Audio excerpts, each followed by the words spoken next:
and it's been resolved. But it was not the AI music.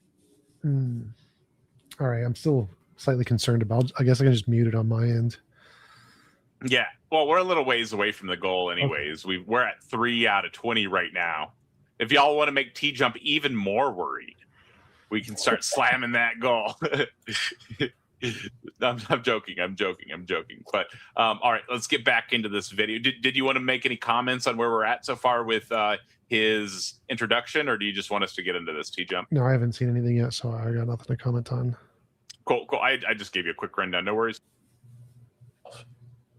Thanks very much. There's a lot there to unpack, and we'll park for the moment, Alex, any arguments you might have against the existence of God, and we'll park also for the moment the question of Jesus and of Christianity. I was wondering if you might be able to tackle first what Dr. Craig calls the exterior arguments for God, particularly what sounds like, you said 5 ways? Six. Particularly like a version of the cosmological argument that he raised at the beginning. I think the 5 ways was somebody else. Yeah. I'm sure everyone knows, but he's just talking about Thomas Aquinas's 5 ways when he says that. So if you're curious, it's just Thomas Aquinas's 5 ways. Some people think they're good arguments. Actually, I've heard a lot of people think they're good arguments. People still run them today. I don't think they are, but anyways, let's get back into this. Sorry, that was a side note.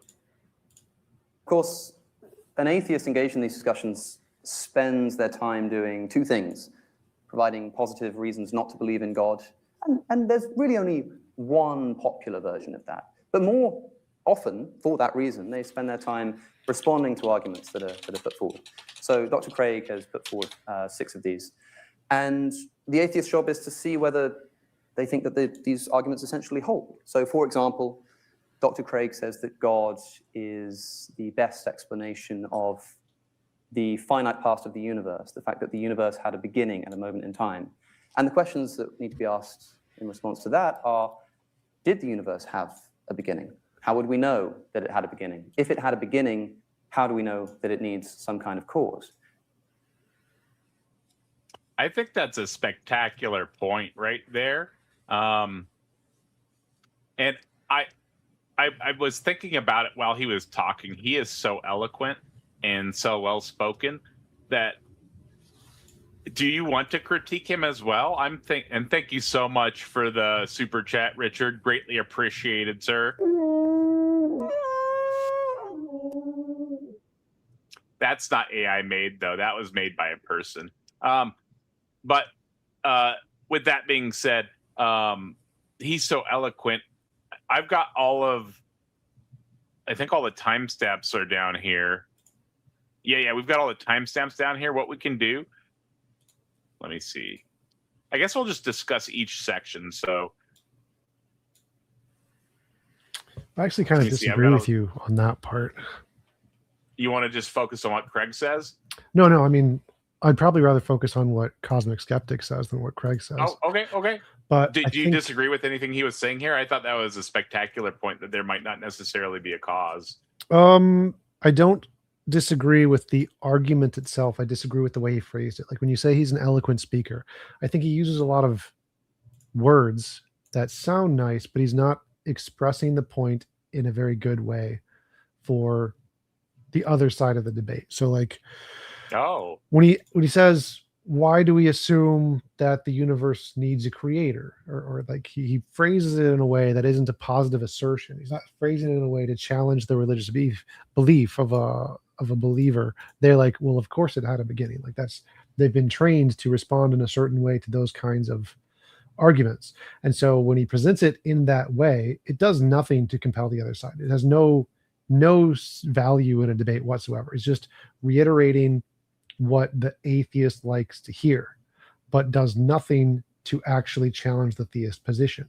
And so when you say he's an eloquent debater, he knows how to say things that sound good to atheists, sure, but is he actually addressing the position the theists believe? Not really, because he hasn't said it in a way. What would you like to hear? So for this specific one, right? So he said something like, the universe doesn't necessarily have to have a cause, in response to the basically the Kalam, right? And so He's just saying the universe doesn't necessarily have a beginning; it could just exist or something, right? But so what would you prefer he say to that? That would be. Would you like him to present an argument, or do you want him to make a more involved point, or what are you thinking? I want him to. He needs to say it more directly so that the theist doesn't have a scripted response already prepared in the back of their mind. So the way he said it was very subtle, it was very eloquent, like you said, but it doesn't present a pointed counter argument to what Craig is saying from the perspective of the theist audience. So like what he should say is like, Craig's argument assumes the universe had a beginning. There is no evidence of this. Here's why. All he does is he just says a statement. He just says a statement that, oh, well, maybe the universe didn't have a beginning. That does nothing. That does nothing to provide evidence or justification. It's just an eloquent way to sound smart without actually presenting anything that the other side can use to like think about the issue. So nothing he said, it wasn't factually wrong, but nothing he said that he presented in that statement gives the other side something to think about. When they hear what he said, there's a scripted response. They have nothing more to think about. The debate side is over from that point, which is why what he said isn't a productive use of time in a debate. He should have said something that gives the other side, the audience, something to think about, saying, no, you don't need a beginning any more than God needs a beginning. So now the opposing side has to think, oh, so God doesn't need a beginning because he's eternal or necessary. Oh, so he's saying that about the universe. The universe can be eternal or necessary. So it gives them something to think about. Right. So that's the critique I have of what he's saying. He hasn't given the opposing side anything to think about. Right. You're saying that he's providing a response that may address the argument, but it just ends the conversation on that argument, whereas he should be giving them homework at the end of whatever he's saying. Yeah, he should be addressing the arguments from the perspective of the other side of the debate, not addressing them in a way academically or in a way from the atheists understand it or they follow. The atheists have something to think about. Oh, you mean do like more of an internal critique? He should be responding with more internal critiques so they can understand better, basically? Sort of, but I wouldn't say it's an internal critique. I would say that he should be answering questions from the perspective of the theist to get the theist to think about the issue. He's answering questions from the perspective of the atheist. He's appealing to his audience that makes them happy, which makes sense from a debate like the political stage. But he's not doing anything for the other side whatsoever. Gotcha. I mean, the thing for me about that argument is that it's the exact opposite of the argument that theists made up until the 20th century. Up until the 20th century, theists argued that the universe was eternal and that God's act of creation was also eternal. And then all of a sudden, we got this brief period of evidence where it looked like this instantiation of the universe might have a specific moment in time that it like all came to be at once. And that was like, I think for about 15 or 20 years, that was sort of broadly thought of in physics as the case. And so a bunch of Christians jumped on that argument, even though it's the exact opposite argument that had been being made for Christianity for thousands of years. And to me, that's like a terrible tell that the argument has no force to compel belief one direction or the other. Because if it could be argued for Christianity that the universe was eternal, then the fact that the universe was not eternal can't then be turned around and used as evidence for Christianity as well. I'm not sure I'd agree with that, because the fact that past Christians used an argument for or against something doesn't necessarily imply that current Christians using it in the opposite way is equally as justified. So like, because there are arguments that past Christians use that are just awful, and we know that they're awful now, and the current Christians acknowledge that and they use different arguments, or vice versa. And so simply the fact that Christians used an argument in the past and modern Christians use it in an opposite way doesn't necessarily imply that that point, whatever they're using, is inherently a bad point. I wouldn't necessarily agree with that. Let me ask you then, on a Bayesian scale, the universe is either eternal or it started at some point, right? Or it's cyclical. Is that an exhaustive dichotomy to you? No, there's three options. It's the Agrippa's trilemma. So it's either foundationalism, it has a beginning, circular reasoning, it started itself, the time. But if it circle started period. itself, it started, right? I don't know if that would technically fit in that. So it's the Agrippa's trilemma falls into 3 categories. I don't think the circle category is inherently a form of the beginning foundationalism. I think there's a fundamental difference. And so I think that is a deeper philosophical conversation, but I would say initially, no. I'd say that if the universe created itself, you can't call that a beginning because of the paradox of the infinite regression. So either it's an infinite regress, a finite beginning, or circular self-causation. And I think those are 3 separate things.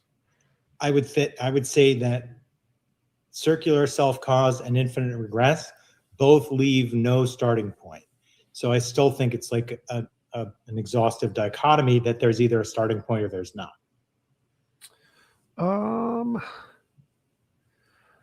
I still don't think so, because I don't think circular reasoning, it could go either way. That's the problem. Does the circle have a starting point? If the entire circle is the starting point, then yes. Okay, well, you've lost me. So, okay. I don't understand your point, but my point would be that probably even there with Agrippa's trilemma, there's been a Christian who's argued every single side of Agrippa's trilemma. Oh, sure. Which means that Christian doctrine does not specifically have anything to do with whatever your response is to whatever you see Agrippa's trilemma as being. And therefore, you cannot say any possible explanation of Agrippa's trilemma is evidence for Christianity.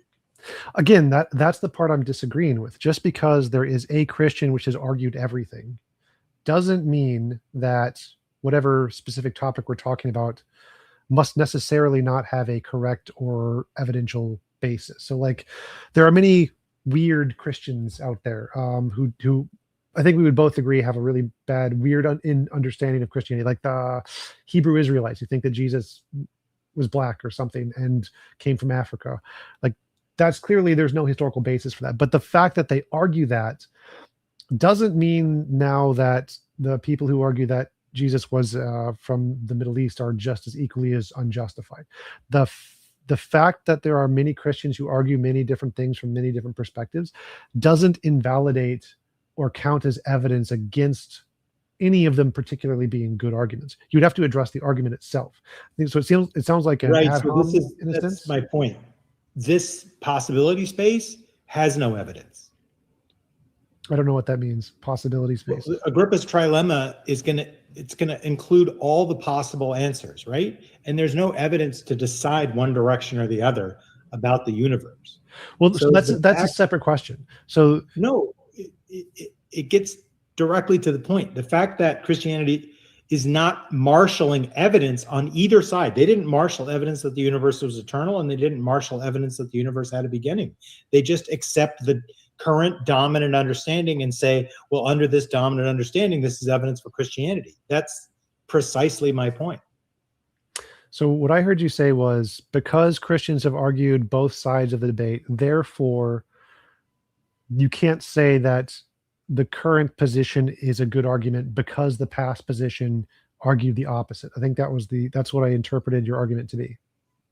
Well, then you didn't interpret it fully correctly. I said any position can be recruited into arguing for Christianity, which means the evidence does not matter. It's just a way to take the current belief and turn it towards Christianity. So It's not coming from the evidence. If there was evidence that Christianity was more true on an eternal universe, they would marshal that evidence. If there was evidence that Christianity was more true on a universe that had a beginning, they would marshal that evidence. But they don't. They just pick whichever one is currently the consensus and go with that and say it's evidence for Christianity. Because Thomas Aquinas was operating on an Aristotelian viewpoint because that was the accepted doctrine back then. So I just want to clarify. Your argument is that because any position can marshal or ad hoc the evidence into to indicate their conclusion, therefore there isn't any more or less supported position among the aggregate possibilities. Is that an accurate representation of your argument? If I'm a defense attorney and my prosecutor is saying, this guy, if he was at his alibi location, is guilty, but if he wasn't at his alibi location, he's also guilty, I would say he's exhausted the possibility space and he's not making a real argument. He's just asserting guilt. I didn't understand what you said there. So I'm trying to understand your argument. It seems like you're saying the evidence can be argued to fit both conclusions. Therefore, it isn't evidence of either conclusion more than the Jim, other. what do you see as the evidence for Craig's argument? Well, I haven't heard Craig's argument. I'm not objecting to Craig. I'm objecting to what I heard you say. That's the thing I'm objecting to. So it seems like what you're saying is essentially, because both sides can use the evidence, it's evidence of nothing, which is false. It can still be used by both sides, and it can still be more indicative of one than the other. So just because multiple mutually exclusive. Okay, there's the crux.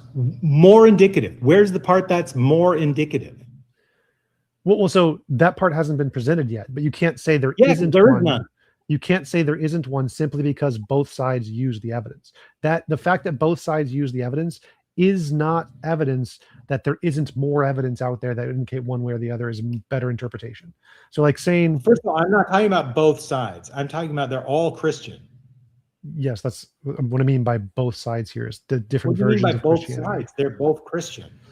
So if one side is arguing for an eternal universe and one side is arguing for a beginning of a universe, and they're both Christians, the fact that there's two different camps of Christians arguing for one a beginning, one an eternal universe, doesn't mean both are equally justified.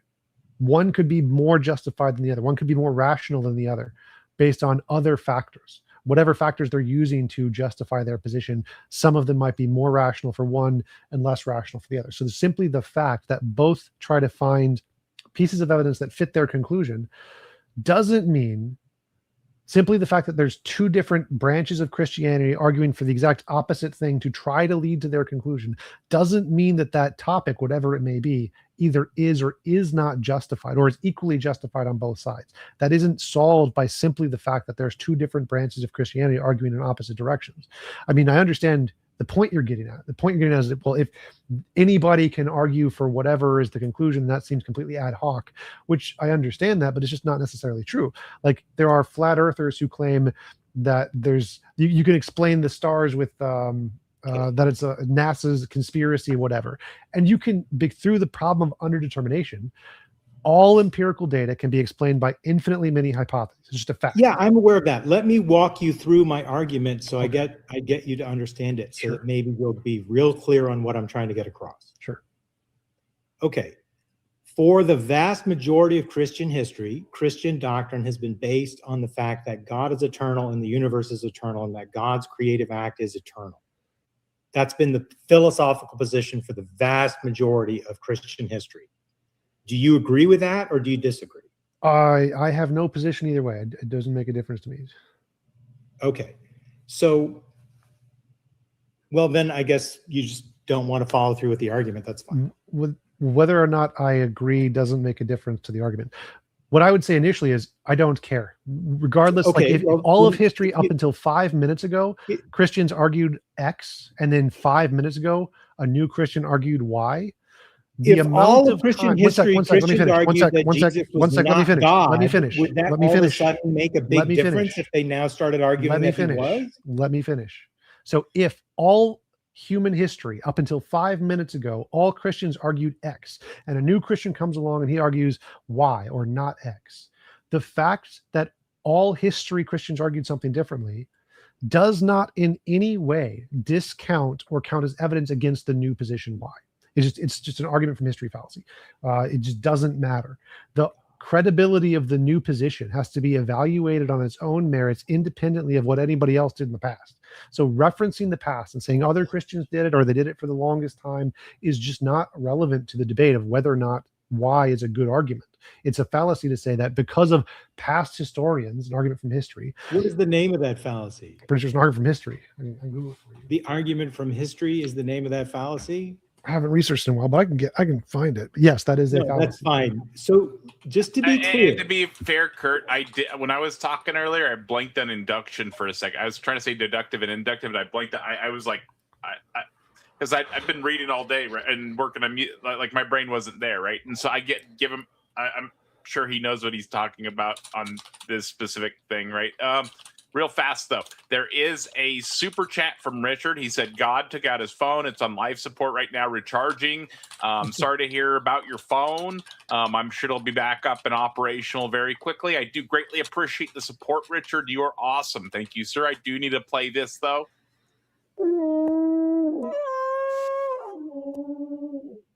Sorry about that. All right, back into the. Do you guys have more to discuss here? It sounds like y'all probably do. I just want to finish up just real quick.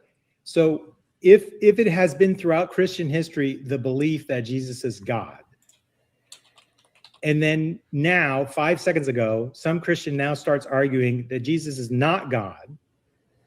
And then you're going to say, well, that's a perfectly legitimate Christian argument. And it could easily be just as accurate as that Jesus is God. I'm going to go ahead and say, yes, scientifically, it's highly likely to be accurate that Jesus is not God. Absolutely. I think that side has the better scientific argument. But it does mean that whatever is being constructed as Christianity for the vast majority of history until 5 seconds ago has now done a 180 and is now saying the exact opposite thing, which means it has no doctrinal force, or these new people aren't Christians. But both of those things would be false. Because that's an appeal to history fallacy. You're saying, or appeal to tradition fallacy. There's lots of different naturalistic fallacy. I don't remember exactly, but there's lots of different versions here. How do you cash out the word Christian? Well, Christianity is, if it's true, whatever the truth is Christianity, and everything else is. You're a Christian if you believe in the truth. No. I mean, if suppose Christianity was true, whatever the actual truth. We're not supposing Christianity is true. No, that's irrelevant to the argument. So the argument here is, if Christianity is true, if there is one true version of Christianity, then whoever adheres to that doctrine is a Christian. Whatever, and everybody else is not. Correct. However, if Christianity was true, however that God-defined Christianity would be Christian. And so using your idiolect, then you're correct. Hold up. So if I don't want to I want to continue to argue this point. Using your idiolect, you're correct. I just don't think your idiolect is the way most people talk. I don't care how most people talk. This is just a fact of philosophy. You don't get to disagree. Yes, you obviously don't care how people use words. That's fine. Go forward. Let's go forward. No. Well, you're again diffusing the actual point that I just debunked you on, that I'm trying to help people rationalize here, that what you just said is just objectively wrong. It's just a common fallacy, a common appeal to tradition fallacy. The fact How is it independently wrong? How do you establish that? Oh, I'm literally explaining that to you right now. So if all of Christians previous to 5 minutes ago had an interpretation of Christianity and they were just wrong, and then the new guy comes along 5 minutes ago and he got it right, he understood it correctly because of a brain disease, who knows, that new guy would be the true Christian. It doesn't matter that for a million, which means all the other ones were not Christians by your definition. Jesus, stop interrupting. So if it doesn't matter if all of the past Christians are wrong, the amount of time that they spent proposing position X is irrelevant. The amount of people who defended position X is irrelevant. No amount of time or amount of people or amount of doctrinal support that they tried to provide for it is ever going to be evidence that the new guy is wrong. It's not. And so making an argument that past Christians argued X and new Christians argue Y, therefore both are equally as unsupported, is just a appeal to history fallacy. It's not true. You have to address the arguments on their own merit, irrelevant to the amount of time or the amount of people who opposed it. That is just not a relevant factor. And whether you call them real true Christians and them true is just irrelevant. It doesn't matter who. It's a true Scotsman fallacy. It doesn't matter who's the true Christian. What matters is the fact that you can't say one person is wrong just because people in their camp argued the opposite in the past or for the most amount of time. That isn't a relevant factor.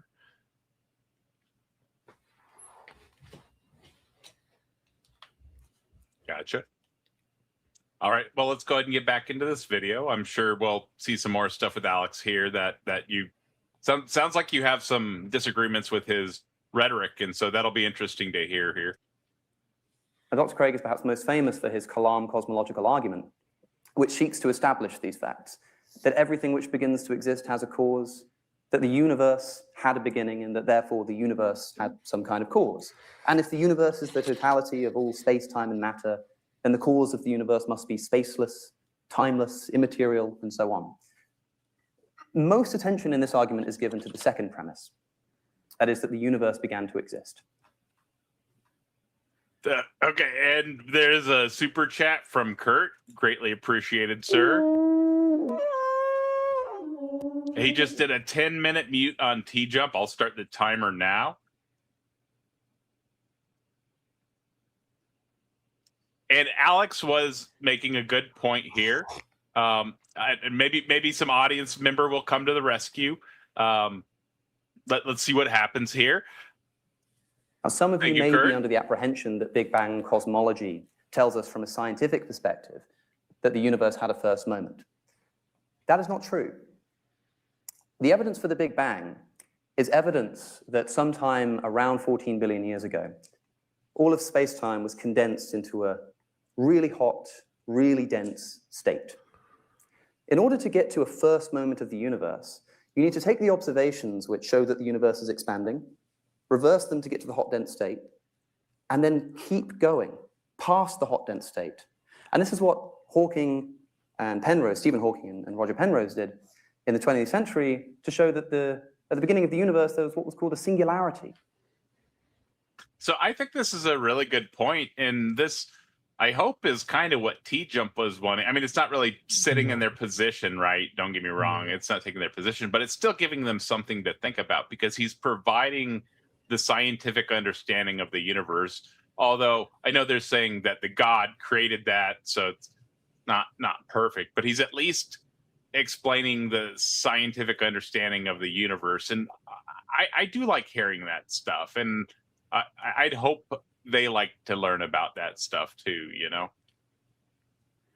Yeah, I just don't think any of the arguments for either the beginning or the eternity of the universe have any bearing on the existence of a theist God. They might have something to do with some sort of weird pantheist or deist God, but they don't establish theism in any way. And with the mutes and whatnot, mutes are awesome, but let's just also make sure that when we're arguing with people, it doesn't look like bullying or anything moving forwards. Anyways, let's get back into this. Just a point of moderation. So that would be wrong. The problem with what Alex is saying here is that he doesn't explain it from the perspective of the theists. How do they, the way in which they understand what a beginning is, isn't about a singularity. Singularity is still a material thing. You have to make a distinction between what the theist thinks is a supernatural beginning. Because when they think of a beginning, they think it can't be material because everything's space and time. And so simply saying that science has said there's a beginning does absolutely nothing to explain this here. So Alex is not doing this correctly. He's not really making a distinction from the perspective of the theist, the supernatural natural distinction. He's making a distinction between the scientific evidence of what science defines as a beginning, not talking about what theists define as a beginning. And so his arguments are eloquent, but again, does nothing to actually address the theist position. What are you It thinking just about that, doesn't- Kurt? It doesn't strike me as like the facts of the case of the existence of the universe don't really bear on the theist God claim at all. Like you either have to be able to demonstrate like a specific sequence of like set of facts that demonstrate that some agent separate from the universe itself was causal in the formation of the universe, which I don't think there's any demonstration of anything like that. So Or you're all saying doing is some speculate. type of empirical evidence. Yeah. And Tom and T-Jump just got unmuted. Thank you so much for the super chat, Angelfish. Greatly appreciated. That's going to be a 4-minute protection timer as well because they went over the top there. So T-Jump, welcome back, and you've got a 4-minute protection timer as well. Yeah, if that happens again, I'm just going to go leave and review it on my channel. I don't have time for that. But yeah, All right. that's what you said there was wrong. It's not. Alex is again making the same fundamental mistake. He's addressing it from the atheist perspective. He's talking about the scientific evidence of the beginning and what a beginning means from the atheist perspective, but he's not talking about what the theist means by a beginning. They're talking about the supernatural, something outside of space and time.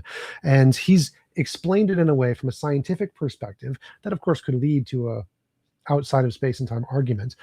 But nothing he said explains it in a way that the theist could understand that there's a way to explain the beginning outside of space and time naturally that is equivalent to a supernatural outside of space and time explanation. So again, he's given the theist nothing to think about here. He's given them nothing to process, to address their position. All he's done is reiterate the atheist understanding of the position. And so again, even though he's eloquent, even though he's answering the questions correctly from the atheist scientific perspective, he's doing nothing to actually progress the debate and address the other side. He's doing the politician thing. This is why one of the reasons he's so popular. Politicians are popular. They talk to their base. They talk to their people, but they never try to talk from the perspective of the other side. And it's a fundamental lack of clarity that is being missed here by Alex. So what should he say? He should say that what William Lane Craig mean by a beginning is that there is something outside of space and time, and this can be achieved naturally without a God, because then quantum fields can be outside of space-time. There's solutions to the equations, and then you can list all the scientific stuff that he said. But notice what I did there. I started with the theist perspective, what they believe, the core of their argument. I just gave it to you. I said, what they believe by a beginning is this. And then here's how we address it. Now, he skipped the first part. He didn't explain anything from the theist perspective. He just said, oh, well, science explains the beginning by looking at the past history of the expansion of the universe, compressing it to a point, saying there's a singularity. And then Roger Penrose goes beyond this and says, oh, well, this doesn't need a beginning. None of that is contextualized for the theists, because they're like, that's all space and time. That space and time, like William Lane Craig's literally one of his arguments is that's the most clear and most like concise is anything within space and time has a beginning. The universe is within space and time. The universe had a beginning. The whole core of his argument is that it's in space and time, which enters everything Alex said from the theist perspective. And so they have nothing to think about from anything he said, because he's not addressing the extremely concise, extremely easy to understand point that Craig makes in his arguments. So you have to start with the theist position and then say that why it answers, why the things he provided answer that position, not just saying, well, science has this answer, because it doesn't help contextualize things for the theists. It doesn't give them anything to think about. And there is a super chat from Jim. Thank you very much, sir. Greatly appreciated. He says, good job, Tom. Do appreciate the super chat, sir. Oh, I do need to play the noise. You're right, Kurt. Yeah, so I'm just trying to sort then, what does it mean to you that there's something that's outside of space and time? What does it mean to me? I'm not sure. So space and time are fields. Space-time is a field. It's a field in physics. And so anything outside of space-time would just be a different field. So like there could be another field of space B, or a different kind of field that functionally does something similar and acts as a transitory space for some other kind of interactions like matter and energy. So space and time, English words out and side imply space? No. So space-time is a field. It's like a glass of water. Could there be other glasses of water that are not space-time? Yes, it's just a different glass of water. So it can do the same thing as what space does, but be something different than space. Space-time is a field. It is a field we have labeled. There could be different things. There could be multiples of them. There could be other kinds of space, and totally fine. And it would not be space-time, because this is the same misunderstanding theists have, is when you say space-time, you are referring to the thing we experience in this universe, not any kind of medium through which stuff can transition. Space-time doesn't mean any possible medium through which stuff can transition. Space-time means the specific thing we are in right now. So there could be a different universe with a different medium through which stuff can transition through, and that would not be space-time, because it's a different field. When we talk about the universe, the same thing applies. Theists think the universe means all natural stuff everywhere. That's not the case. The universe refers to our universe, our local universe that we experience. Could there be others? Yes, there could be a multiverse. When we say universe, do we refer to those? No, because the usage in science, specifically of space-time, of matter and energy, of the universe, refers specifically to a specific thing, which is what we are currently a part of. And we don't apply those transitory to all possible conditional things. It's not a universal. This is why it's methodological naturalism, not metaphysical naturalism. We don't say universe is all natural things or space-time is all ways to transition. Space-time is specifically only referring to the things and tests we've done in this universe for this field that we interact with, and that's it. So if there's a different field that does the same thing, but it's not literally the same field, that's not space-time anymore. It's something different. But is it's located then throughout our current space-time because it's not outside of it. Well, no. So if it's like a different dimension, it would have no relevance to our So space. it is not physically located where we are. Yes. So if it's So a then different, if it's wouldn't it literally be a different field, physically separate from us, which would mean a spatial separation. no. Again, that's the same mistake you're making. This is something. So it is physically located here. No. Again, this is the same common misconception that Sean Carroll has addressed, that Neil deGrasse Tyson has addressed, that all the physicists addressed. They are not the same thing. You are generalizing our space-time and universalizing it to all transitory fields, which is not the way it works. So I didn't say anything about transitory fields. I'm just asking about the words of out and side and space. yes, that's what I mean by transitory field. You're trying to apply that word out. Anything to which that word out replies to must be space. That's your conclusion. So you're saying if our space-time is here and there's something outside of it, oh, well, that must also be space. That's not how science works. Science is not saying, when science uses the word space-time, all of the equations to which space-time refers only work for our space-time, the thing in our universe. If there's something outside of it, now I understand the word outside seems like it implies space, but it's not space-time. Space-time is one field that exists in our universe. Does it exist in all universes? No, not necessarily. Is it the only space-time? No, not necessarily. Could there be other types of space? Yes, there could. Could there be something different than space that functionally does the same thing? Yes, there could. So you're generalizing the term space to apply to everything universally to all multiverses when it doesn't work that way. Science is limited to our universe. So when we talk about space-time in science, it only refers to the one field in our universe.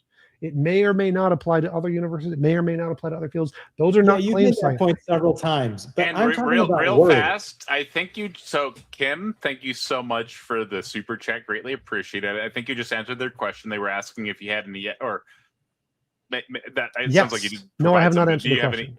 So, But do you have any evidence to think any field other than space-time could possibly exist? And then they're saying this assumption is smuggled in order to special plea.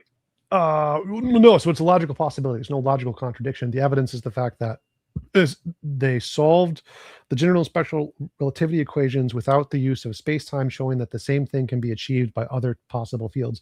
This is something Sean Carroll talks about a lot. It's very common in physics. Space and time are not considered fundamental. Like nobody considers them fundamental. Not a fundamental thing. And that's a very, like the majority position in physics.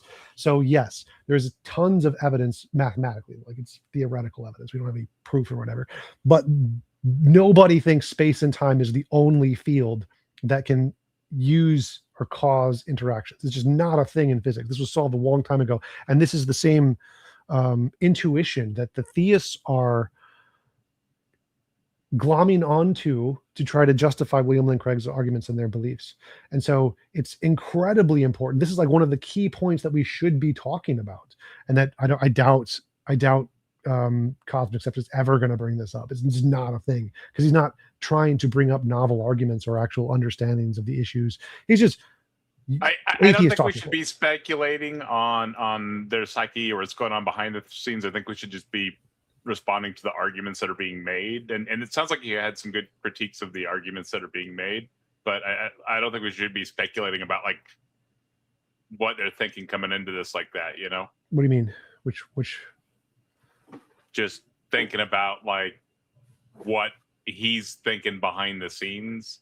You mean like Cosmic Skeptic? I don't think he's like Yeah, deliberately being manipulative. I think he's just talking from the atheist perspective, and he's not. Oh, okay.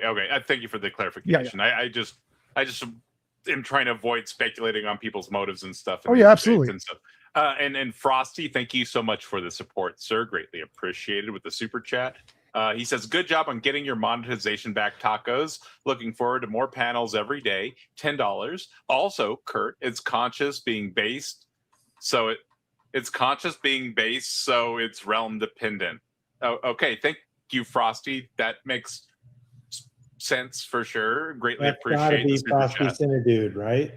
Yeah, it's Frosty. Change I his love handle a Frosty. little. He's awesome.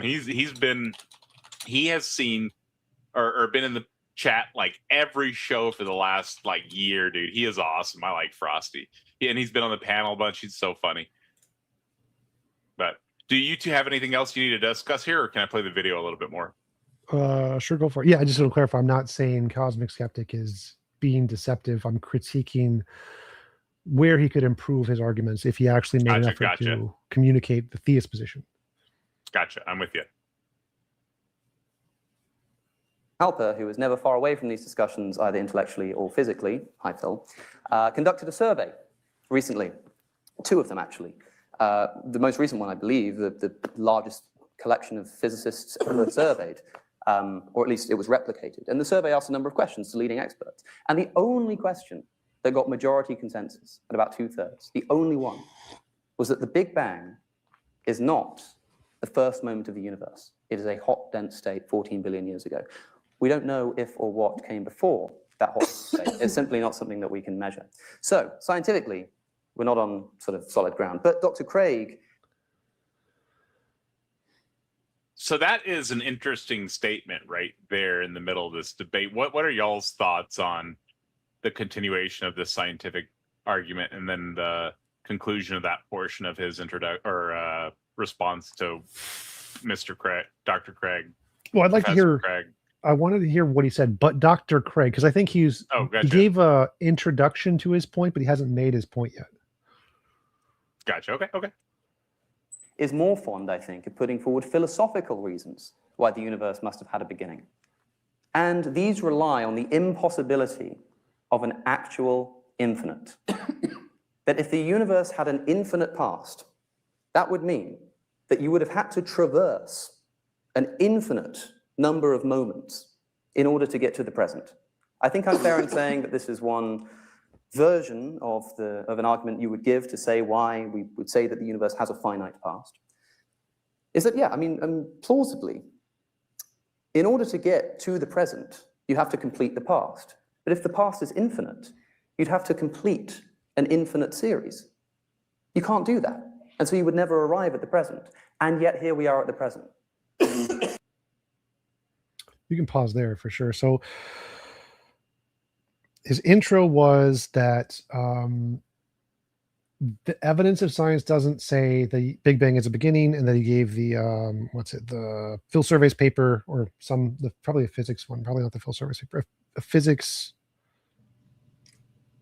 consensus that the Big Bang isn't the beginning. It's just an unknown. It's just a thing, a factor point. And then Yeah, it's a survey that Phil Halper and his co-author did. right. And so I would ask again, does this give the Christians anything to think about? If you were a Christian, what's the first thing if you would think if he said, okay, so the Big Bang isn't the beginning, or doesn't have evidence of it being the beginning or not? If you're a Christian, what's the first thing you think? Like, They're gonna say it's God. it's God. That's right. Of course, it's not a beginning. In order to try to be a counter argument to Craig's position, to say this is a beginning. You don't need God. You need to say you don't need God. Here's why. Because if you don't, you just say here's some data we have. They're going to say God done it. God done it. Explanation clearly. I mean, obviously, it was God who did it. That answers the question. You have a question. We have an answer. Problem solved. So does he give anything for the theist to think about? No, because he's not addressing the theist position. He's addressing the atheist position. He's talking about it from the atheist perspective and what the scientists would say. He doesn't talk to it from the perspective of the other side. The first thing I like Kurt's question when he asked me, how would I say it? What would I think he should say? He should say this. He should say, William Lane Craig and the theists think that there needs to be a beginning, and that beginning needs to be supernatural of some kind. It can't be natural. Why? Can there be an infinite regressive natural? Yes. Can there be an ultimate natural? Yes. Can we have those things without a God? Yes. So that's all you need to say. And then you can give evidence or examples from philosophy and science and say, these could be things. And So yeah, it sounds like you're saying that whatever the probability space you carve up, all those possibilities are consistent with there either being a God or not being a God, right? well, sort of, but not exactly. Because I want to say that specifically with what Craig is saying can be answered both with a God and without a God. So I want to make it very specific and say, Craig says you need to have a beginning outside of space-time. Can we have that with a natural thing? Yes, here's how. But the problem with what Cosmic Skeptic is doing is he is simply listing the perspective of science and philosophy. He's saying, here's what science and philosophy say, here's the evidence, and he's not drawing a connection between how that answers the question from the theist perspective. And that's the biggest failure of the way he communicates, in my opinion.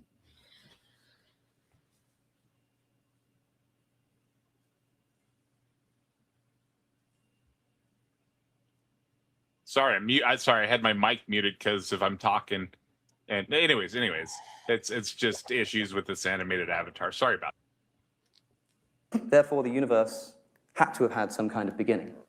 There are other reasons to think that infinities of this kind can't obtain in reality.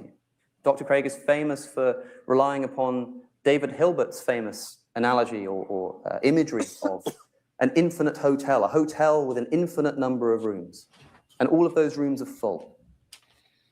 And yet if somebody showed up to this infinite hotel and desired a room and were told that every single room in the hotel was full, it's easy. All you have to do is tell the person in room number 1 to move to room number 2.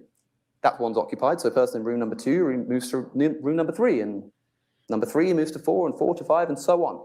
And everyone just moves up, and since it's an infinite hotel, there's always an extra number for them to move into. And then the new guest just moves into room number 1. And so, as Craig has sometimes put in the past, the hotel would have to have a sign outside that says, no vacancy, rooms available. Which, of course, seems like a contradiction. So that's definitely an interesting thought experiment. What are y'all's thoughts on that? He hasn't gotten to his conclusion yet. I think so. He's done. I hate how he does this. He's, like you said, he's very eloquent, and so he does a build up. He has a conversational build up where he's building the narrative, and he's making it eloquent and sound nice. And he said nothing of value yet, and that's essentially where we've gotten to. We've gotten to he's done the build up, and now he's about to give an argument, but he hasn't said anything yet. Where I absolutely hate this. It's extremely popular. It's extremely good at getting views and getting an audience because it's narrative driven. It's like the Bible. It gives people a narrative that they like to follow, but it doesn't actually get to the point and address the question. I hate the way he talks because I just waste so much time just listening. Just skip, give me the argument. But that's where we are. He's just done the build up. Now I can predict the mistake he's going to make here. What would be your prediction? So he's just spent all this time giving the Hilbert Hotel argument, and now he's going to say, but it's actually, this doesn't apply to reality because of blah, blah, blah, blah, blah. Who cares? What does this do to give the Christian something to think about? Nothing.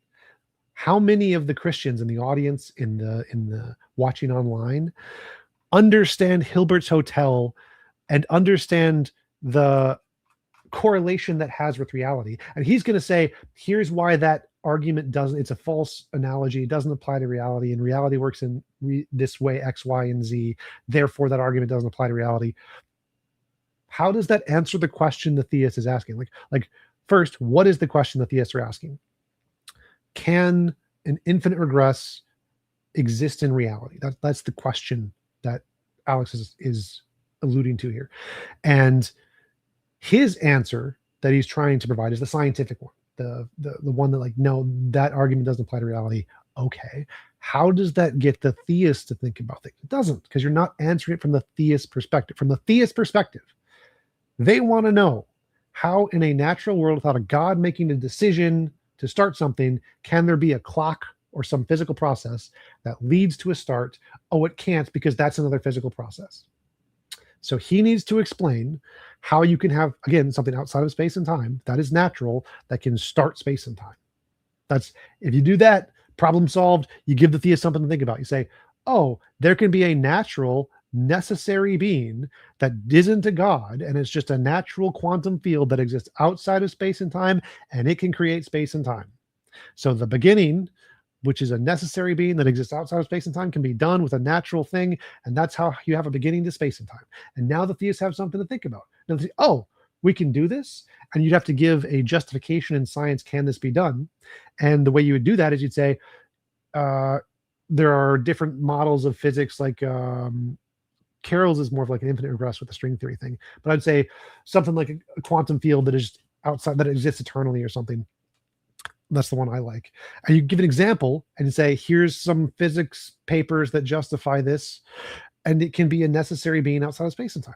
Now, the reason it's sketchy to do this is because clearly that's it's a philosophical argument to jump from the physics to this. It can be a necessary being, which is exactly what Craig is doing. It's exactly what he should be doing, because it gives the theist something to think about. It gives a stalking horse, a parallel mirror argument to what Craig is making, which is exactly what you want to do, because then the theist can see, oh, here's what we believe, and here's what he's saying, and they look identical.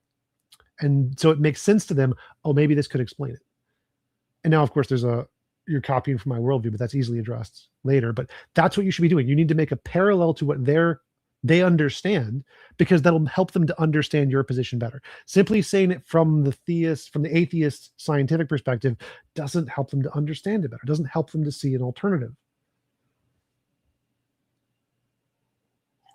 I'm with you. And with the atheist presuppositional apologetics, there are some lines that I use that I probably shouldn't say, but not in a bad way. Just they're kind of off topic, right? But anyways, let's get back into this here, and let's see if your prediction is correct. And Kurt, do you have anything you'd like to jump in with? You've been silent for a little while. No, it just seems like, yeah, I agree with T-Jump that like all the probability space is compatible with either a God or no God. So. Oh, you just muted it, and you were kind of loud there, like 20% too loud. Sorry. So yeah, I just think all the probability space is taken up on either side, and it doesn't decide one direction or the other whether there's a God. Gotcha. And just so that everybody knows where I'm at, I kind of agree with T-Jump on what he was saying there. I mean, I hold a pretty similar position. It's either like a quantum field or quantum wave function or something like that, probably. Something super or as simple as it gets, right? But no, I dig what you were saying there, T-Jump. It does get people thinking. I've had those conversations. I've seen the gears turning, or I've heard the gears turning throughout the conversation. You know, I know exactly what you're saying there. All right, let's get back into this. I think that man is the one who needs the cup of tea. Time it can make anybody a bit sick. The problem I see with this is that it relies upon assumptions that might. Do we have? They are having quite a coughing fit. I hope they're all okay after that. I think if you press the right arrow like 2 times, you should be good. 2-3 times. Yeah, I just bumped it up like 15 more seconds. Either full means that it can take no more guests, in which case Hilbert's Hotel simply isn't full because it can take new guests. So maybe by full, what we mean is every room is occupied. That's fine. Okay, every room is occupied, but you can also acquire new guests. That's true even in non-infinite examples. Like if I had a finite hotel and every single room was full, but if a new guest came into the room, into the hotel, I could just build a new room for them. I could say, no vacancy, at least every room is full, and yet new guests can be admitted. So the idea that every room being full and it being impossible to admit new guests are the same thing is not true. Even trivially in the case of that finite hotel, but because we're so used to them coming together, it seems that when they don't, we're in some unintuitive contradiction. But I don't think like concepts like Hilbert Hotel are contradictory so much as they're simply unintuitive. And bear in mind that when we are forced into extreme philosophical circumstances, we are very often asked to give up some of our most foundational intuitions. The Christian asks us. So I think we can address some of what he says here because it sounds like he's going into another point. So what do y'all think about the point he's made so far? I would say that so far he's just done exactly what he said. He's explaining Hilbert's Hotel in a way that literally no one in the audience who isn't a philosopher understands. He's like saying, oh, Hilbert's Hotel, having infinites, and you can add to infinites, and infinites are weird. Therefore, this argument doesn't apply to reality. He hasn't gotten to that part yet, or at least not directly. But he's same thing. He's just saying. No, he basically said it though. Oh yeah, well, I think he's about to say it right now. I think that's where he's going. Right. I mean, this argument has a lot of force because we have a lot of people come on the stream and they'll say that the thing that convinced them there was a God was Hilbert's Hotel. So I don't know. That seems weird. I don't think literally. I think. Has anyone done that? I don't know if I've heard. Maybe I forgot. I've talked to a lot of people on here. No, not one person has ever said that because he was being sarcastic. Yeah. Okay. I'm like, I don't think I've heard that. yeah. You're right. But they have used the sniper analogy that is popular amongst apologists, right? Sure. Not to say that it convinced them there was a God, just to try to argue for God. Yeah, that's a good point. There's a Pluto in the back. Pluto, can you type in YouTube chat or message me on Discord, please, before I pull you up? To believe that God is one and yet three at the same time, which many people find profoundly unintuitive, and most of the time is defended as a kind of mystery of faith that we'll never properly understand. We have to put our intuitions on the shelf and accept that this must be true. In the quantum realm, we're told that particles can be particles and waves at the same time, that superposition is a thing. That superposition is a thing that that things can be in the same place, so that two things can be the same place at one time, all kinds of assumptions that don't seem to make sense. Now, I think that infinity is surely one of the kinds of pressures that we would expect to upset our intuitions in that regard. On the point of the finite universe, could the universe have an infinite past? I really like this thought about having to traverse an actually infinite number. He might be too eloquent. He's getting there. He's almost at the. He's about to make the argument. Eloquent. Yeah, I mean, yeah, he's eloquent. Yeah, you might be right. He might be too eloquent. This is like, because most people remember about like the last minute of what you've been talking to when you've been talking to them, right? Maybe minute and a half. I feel like I don't know the exact timer, but it feels like that, right? I think that it's much harder to talk for like 2 minutes and have people keep up with you, you know? Well, yeah, like think about it. The way a preacher talks versus the way someone who like I talk. The preacher is going to say things that the audience already knows or understands because they relate to it, they engage with it, they have already all of the information in the back of their brain to make it fit into their worldview. That's what Alex is doing. And again, I'm not saying he's being devious in any way. What he's doing, he's talking to the atheists. He's saying, atheists, here are things you've heard that are responses to this that make sense to you and sound really good to you. And he's saying it in a very eloquent, very sophisticated, very British accent way. But nothing he's saying is giving the theists something to think about. He's not telling the theists anything that give them a response.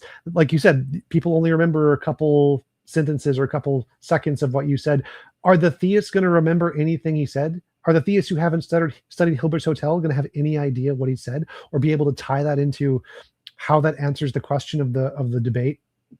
No, there's 0% chance that any theists are going to listen to what he said, tie that to the arguments that is being made, and then be able to see that there's an alternative that is equal or better to the theist answer.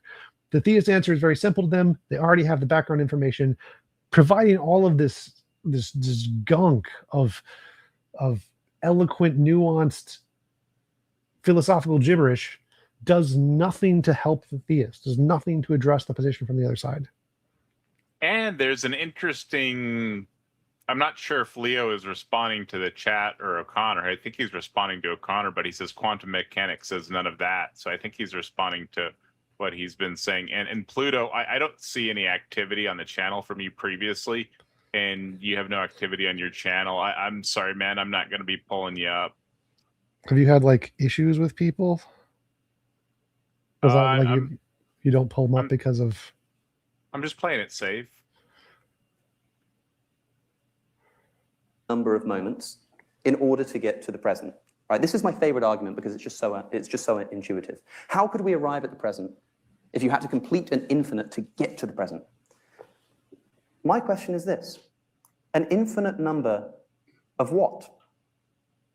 Because, of course, potential infinites. Jack Symes, ladies and gentlemen.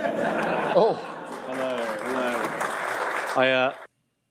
And Leo was responding to O'Connor. So Leo is pretty studied up on quantum mechanics, and he's saying that O'Connor's explanation of quantum stuff was incorrect. What was his? I don't remember specifically saying anything about quantum mechanics. Let me find Leo's message real fast. It's here somewhere. Maybe. Oh, there's a lot of messages. He says quantum mechanics says none of that. Ask Leo what specifically he's referring to when, like, what did O'Connor say that was he's objecting to, and then we can keep going until we hear back. Gotcha. And Will, can you either message me in Discord or type something in the YouTube chat, please? I see you in the back there. I'm on, aren't I? I poisoned Johnny Thompson so I could get my seat back as host. It's worked out pretty well. For this, Further subdivided into individual moments. Thank you. And then I stopped and I thought, well, what works there? events. Maybe events. What's an event? I mean, okay, so I pick up this glass, that's an event, but that event can be subdivided. It's the event of my cognizing the glass and moving my arm and lifting it up and the friction between the fingers and the cup. Okay, so maybe just the event of, you know, the friction rubbing against the cup, but that event occurs across a period of time, and it can be further subdivided into individual moments. Like, events can always be subdivided into smaller events as long as they persist through time. You can keep dividing the time in half and say that it's made up of further moments. Okay, so maybe like moments then. But what's a moment? Like, what are we actually talking about here? Are we talking about, maybe we're talking about some measure of time. Maybe we would say something like, well, take. Do you think he might be doing this for Craig, trying to get William Lane Craig to think about his position, or what's like the goal of going into such detail? Not goal, but like why would somebody go into such detail? Not like speculating on motives, but like besides maybe like, do you think he thinks this is convincing, or do you think this directly refutes his argument, or like why would somebody present an argument like this in such long form? It's habit. The way he talks is conditioned because of how he's been successful. Like, the way he talks is like a pastor. We probably shouldn't be speculating. No, this is not a psychological thing. Oh. The way he talks is been reinforced, like, evolutionarily, because he's been successful. And so the way he talks is kind of like Christopher Hitchens in a lot of ways, doing a lot of verbose storytelling like a pastor. And people like that. People are attracted to that, and they follow that. So the way he's talking is the things that have been reinforced to him by people who view his channel because they really like the way he talks. He, like you said, like at the very beginning of this debate, he's very, very, like, the way, I forget what the word you used, but he's very eloquent in the way he talks. And that's why he's doing this, because it's a very attractive way to convey information to people who like you. But it does absolutely nothing to convey the information that is important. And so he's not deliberately misleading people. He's just been trained to through evolutionary means to prioritize a means of communication that is very evolutionarily compelling to people, and has not specifically designed his communication style to elucidate the point. And that's why he's doing this, not because of deliberate line or whatever. He just hasn't learned how to do it. He's learned how to talk pretty. He hasn't learned how to communicate effectively. Yeah, I mean, there's something I say on the channel a lot, and maybe that's correct, maybe it's not. I don't know, but I oftentimes say to people, if you can't explain it to them like they're in 10th grade, you probably either don't understand it or you need to work on figuring out how to explain it to them like they're in 10th grade. You know, and he obviously understands it, so he probably needs to work on how to explain stuff to people like they're in 10th grade so the general audience will understand it. This debate only had like 4,000 views or something. I'm kind of shocked. This is two massive names. I was shocked, man. And then Leo Filius responded to the quantum. He said quantum objects can be both particles and waves. False, they're always waves. And that things can exist in two places at once, which is also false. That's not what superposition is. So he's commenting in response to Alex, saying that his explanation of the quantum stuff was incorrect. Yeah, I agree. So like the two places at one things, he's probably referring to quantum collapse that could go faster than the speed of light between two particles, which is not two things. There's not one thing being at two places at once. Or maybe he's talking about like the wave collapse that can go over a wall or something, like a particle being a wave, and it can go through the wall, and it can be both in front of the wall and after the wall at the same time because it's a wave. And so it's not actually in two places at once. The wave is just accruing a large space and still just one thing. So yeah, Leo Phillips is right.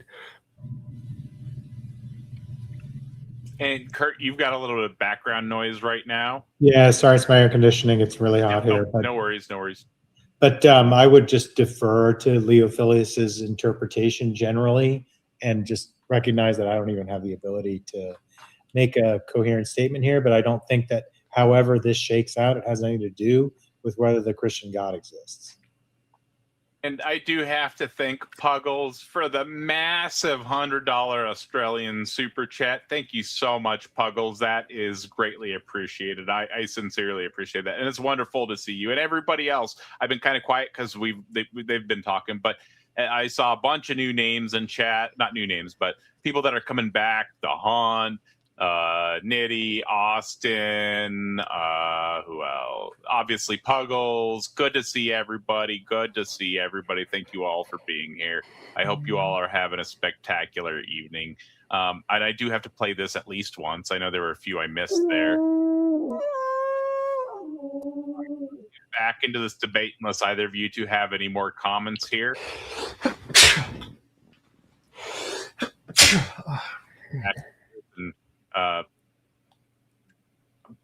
Do I say excuse you since I don't say bless you? I don't know. I normally don't comment when people sneeze because the only thing I learned was bless or Gesundheit. Gesundheit means health to you. I prefer in my personal life, I prefer people not say anything because it's something I don't have control over, and I really dislike sneezing and coughing. It's something my autistic self finds very unpleasant. So I prefer people not acknowledge it. Interesting. All right, well, let's get back into this. And thank you so much again, Puggles. Greatly appreciate it. Seconds, or hours. That's fine. Maybe an infinite number of hours. Well, what's an hour? Of course, an hour is ultimately based on our orbiting around the sun. But you could say, okay, but if the sun disappeared, we could still keep counting as if it were there and keep the timer going. Except for the fact that time doesn't work like that. And time doesn't flow at the same rate at every point in the universe. In fact, the people sat on the bottom row down here are aging more slowly than the people at the top. Congratulations. As Einstein showed us.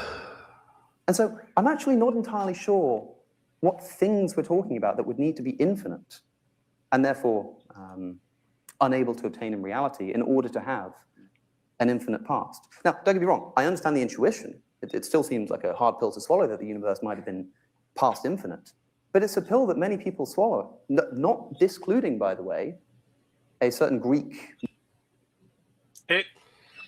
what's I see you nodding your head. Let me respond to one of these super chats real fast, and then I'll let you respond. Doombase says, "Sorry, you sneezed, Tom. Thank you so much for the $2 super chat, sir. Greatly appreciated." And I saw you nodding your head there. It looks like you might have a comment on something he's saying there.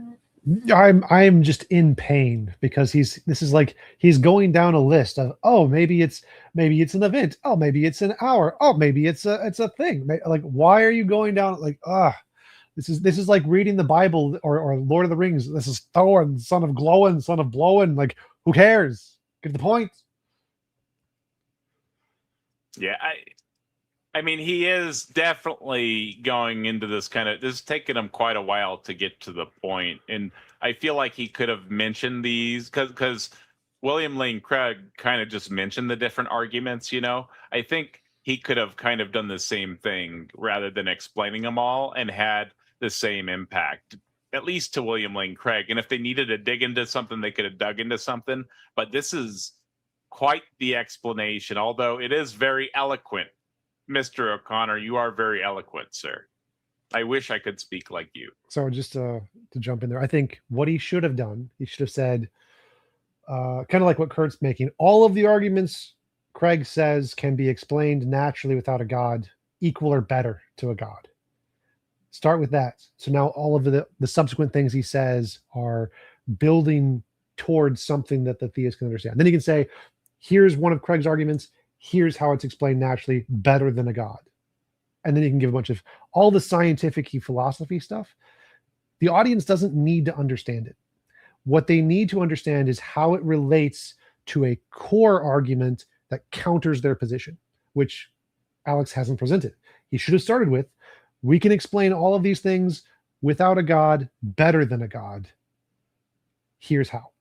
And then he can give all of his floofy philosophy, his scientific explanation and philosophical argumentation behind that, or all of his robust verbiage that doesn't really do anything. He could have given all of that after that, because what matters is, does the audience understand why this information is important? They don't really need to understand the philosophy. If they do, great. If they don't need to, because you've already made a connection between why you're providing this information and the reason that it debunks their position, which Alex hasn't done. He hasn't given them a defeater that they can understand. He's trying to provide the scientific philosophical answer to Craig's question, which is complex and hard to understand and not intuitive. And it's just not the correct way to make progress for the opposing side. He's talking to the atheists. It's an interesting way to look at it. You just don't think he's even thinking about, or you think he's not positioning himself correctly in the debate. And Kurt, you got any thoughts on this so far? Sounds like you might be quiet there. All right, we'll get back into this.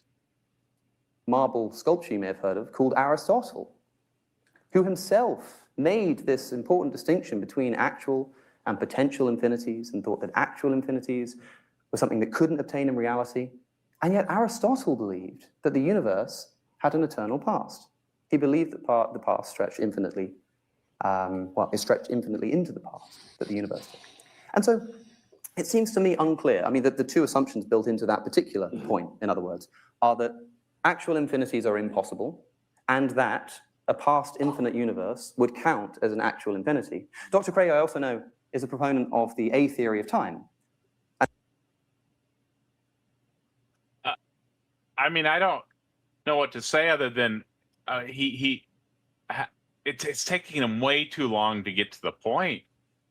I mean, we keep saying this, but this is a very, very wordy explanation to get to the point. And he kind of just touched on it. I mean, okay. You got any more thoughts on this? No, you're exactly right. He's not. Well, I mean, the one thing I would say is that unless someone's sitting here telling you why isn't he getting to the point, a lot of the atheist listener, oh, he sounds so eloquent. Oh, he sounds so good. Oh, he's making all these points that make sense to me. and you really need someone to sit there and be like, no, why is this taking so long? Why isn't he talking to the other side? Because if you're already on the atheist perspective, usually what he says sounds really good, and it's hard to acknowledge why it's not helping the other side unless you have someone who understands the other side. Like, how does this relate? All right, I'm with you. I guess Kurt has no thoughts right now, so or not. Sorry. Nothing to share.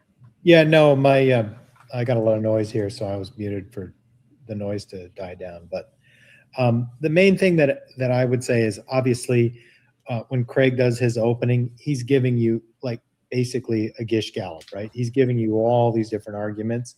And so when you're arguing against him, you do either have to try to Gish Gallop back and quickly dispose of each of them, or pick one fatal flaw. Is a focus on cumulative that. case argument a Gish Gallop, though? Yeah, I think it is. So you think any cumulative case argument would be a Gish Gallop? I think anytime you do an opening in a debate and you make, 9 points? Or no, 10 points? That's like kind of a Gish Gallop. It's really hard for I sincerely doubt because that his cumulative case was 6 of those points, right? No, it was 10 points. 6 points of the external case and then 4 points of the internal That's case. what I'm for the saying. resurrection. His cumulative case was 6 of those, though. It was 6 of those arguments. No, because the Jesus case is an additional 4 points. Yeah. But I'm saying that a large portion, like over half of that, is the single cumulative. He's saying that these 6 arguments make one argument, basically. So But they don't. I don't know if I would agree, because I think the key factor for a Gish Gallop is like presenting a lot of bad arguments that just take a lot of time to address, and you win by the inability of the opponent to try to address all of the bad arguments. Whereas Craig is not presenting bad arguments. Like he's presenting very well thought out philosophical arguments that he has defenses for. He's not just presenting a whole bunch of crap to make sure Alex doesn't have time to address it. So I wouldn't call this a Gish Gallop, even though I understand your point of presenting a lot of information can be bad in debate or unscrupulous in debate. I don't think Craig is doing that. He's just saying, Let's abandon the taxonomy of the Gish Gallop. It's fine. It's a lot of arguments. So when you're responding to it, you're either going to focus on one specific point and try to get really deep on it, or you're going to try to address all of them. And it seems like Alex is trying to address all of them. And whether that's successful or not really depends on who the person listening to it is. And I would agree that I don't think it would move the needle much for a committed theist to hear his responses here. I agree with T-Jump on that. oh, for sure. Yeah, I think a better way for him to address exactly what you said, the fact that Craig presented a whole bunch of arguments, what you should say is everything Craig said, all of those things can be addressed with a natural explanation without a God, better than a God, very easily. Let me take what I think is the strongest one, and then here's how. And if you say, like, ask Craig, what is the strongest one? I'll beat that one and show you how it's easy to explain without a God. That undercuts all of his arguments all at once, because you're saying, give me the strongest one, I'll show you I can beat that. Then I can obviously beat all the other ones. So I disagree with that. I think you would still have to beat a few of them, because he's presenting a cumulative case argument, which has 6 arguments. So if, say, you defeat the Kalam, that's not going to do anything. It's only a 1/6 of it, right? I mean, you still have a lot of groundwork to do to get through the rest of his stuff, right? Because it's a cumulative case argument. He's still saying he could still value those 5 arguments remaining stronger than the non-God hypothesis, right? oh yeah, absolutely. That's a good point, because the cumulative case argument is the culmination of all the arguments together, which I think is not a good way to do things. But I agree with you. I'm sure there's some times where it could be useful, but in apologetics, no way, right? It's a scapegoat. It's a scapegoat to say, even if you beat this one argument, it works together with the other one, so it's still okay. But I would say that the reason I would say, give me your best argument and I'll start with that one, no matter how many you get through, because you're going to be able to get through more than one in a debate. And if you get through 2 or 3 and all of them you provide good answers for, and you say, I can explain all of them better without a God, then every one you do successfully answer or give a challenge to that the theist has to think about is evidence to your position. It makes your position look better and his position look worse, because it frames the conversation in such a way that you can say, I can lift 100 pounds. Here, I'll do it.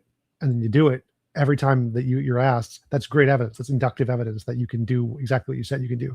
And it undercuts the number of arguments he presents, because all you have to do is be able to address each one that you have time to address, and that is good enough to be able to lend credence that you can address all of them without actually having to address all of them. Right. All right, let's get back into this. Hopefully here he'll finish this without too much more verbosity. Is that the right word, verbosity? I think you are too faithful. I might be using the wrong word there. Well, no, you're using the right. You're using the right word, yeah. but I don't think he's ever. I'm too faithful in him. I got you. Yeah. And there are, broadly speaking, two, but there are more that people talk about too. There's this A theory of time. The present is all that exists. The past does not exist. The future does not exist. All that exists is the present moment. I also have some trouble with that because I don't know what the present moment is. I don't know when it occurs or how long it lasts. It's very difficult to actually pin that down. It's like an infinitely thin barrier between the past and the present. It's very hard to pin down. The other theory is the B theory of time, which says that time is a dimension of space. Many people interpret Einstein's relativity in this way. I know that Dr. Craig does not. And in doing so is in the minority of interpreters of general relativity I just want to point out that that's a pretty strong point he's making. He's pointing out, I don't know that William Lane Craig does interpret that differently, but if that's true, that's a pretty strong point, saying that you are a philosopher and a theologian, and you are veering away from the standard scientific explanation of this major thing that we know very well. I'm pretty sure that Craig was an A theorist, like in the 2000s and maybe up until 2015. But I think I had heard something about him changing his view, but I'm not sure. When was this recorded? April, I think. Oh, so yeah, hopefully he'll have a chance to respond if he's no longer an A theorist. So my problem with this is that it goes back to the same thing of before, just giving a whole bunch of science without explaining why this answers the question. It doesn't matter whether Craig is an A theorist or not. It doesn't matter what the scientific consensus is or not. What matters is does the audience understand why the information he's presenting counters their position? So, Taco, why does what Cosmic Skeptic just said, that there's two different theories of time, A theory and B theory, and Craig's an A theory, why does that debunk Craig's argument? Can you Yeah, because there's not guaranteed to be a beginning. Not guaranteed to be a beginning. And yeah, it's not, there's not necessarily a beginning. There's not necessarily a first cause. It may not have began to exist at any point. Right. And so that's the argument Alex made. Oh, maybe B theory of time. It's all just existing at the same time. And to a theist, does you think that sounds rational? Or do you think they're going to be like, that doesn't make any sense? What Craig said makes sense. They'll possibly agree with Craig. So yeah, so how, what does that give them to think about? What is it? Why does that try? How is he trying to saying indicate? Because they already disagree with the consensus. I'm saying Craig. I'm saying something more important. I'm saying, what has Alex presented that shows that the information he's providing is an equal or better explanation than the theist's position? That's the key. That's what you got to do in a debate. If they have a position and you're presenting an alternative, you have to show why your alternative is equal or better. Now, the only thing he said is, oh, he's not in the consensus position. That doesn't help. They're going to be like, oh, you're just appealing to the authorities. You have to explain why that the B theory of time, or that time not being a continuous series of present moments is relevant to it being able to be explained without a God. And he hasn't done that. He's just answering the question from a scientific perspective. Here's how science answers the question. It doesn't help for the exact same reason I listed before. He has not given a core, this can be explained without God, here's why. Like, that statement is so important at the beginning of every single interaction with these arguments. And real fast, have a good evening, Puggles and Kelly. Good to see y'all both this evening. And Frosty had a quick question for T-Jump. It looked like a very, very hard-hitting question. Frosty asked, and thank you, it's another $10 super chat or 1,000 INR. T-Jump, would you consider there being an actual before time where people lived in creation actually existing in a conscious state that happens afterwards? So effectively, people from before would live in a different form in present time overlap.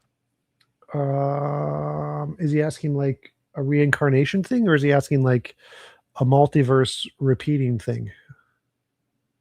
T-Jump, I'll just, if you can just maybe respond in a way that is the best you can do, because he's very hard to understand.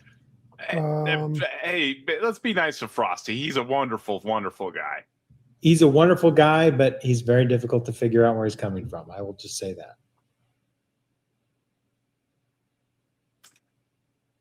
I'll read it one more time. T-Jump, would you consider there being an actual before time where people live and creation actually existing in a conscious state that happens afterwards? So effectively, people from before would live in a different form in present time overlap. So the best I can do to understand that is like karmic reincarnation, where there's a time where there's just spiritual entities and they existed, and eventually the universe formed with matter and energy, and the spiritual entities ended up inhabiting physical bodies. And sure, it's logically possible. There's no logical contradiction in it.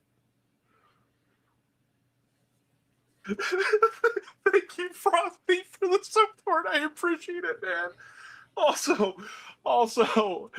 we are at 13 out of 20 on the super chat goal with 34 minutes remaining. So if y'all are loving the stream, please consider supporting with a super chat. It does help support the show. And if you barely like the show, make sure you slam that like button. That helps a ton as well. Let's get back into this, though. And thank you, Frosty, again, sir. Greatly appreciate that. In supporting a neo-Lorentzian interpretation of general relativity, right? Now, Neo-Lorentzian, yes. Which retains the idea of an absolute time. I'm not convinced, in other words, that, why did I bring up general relativity? Why was I just talking about it? There's two things at the beginning, what you were saying. Why was I talking about I it? don't know. Oh, wow.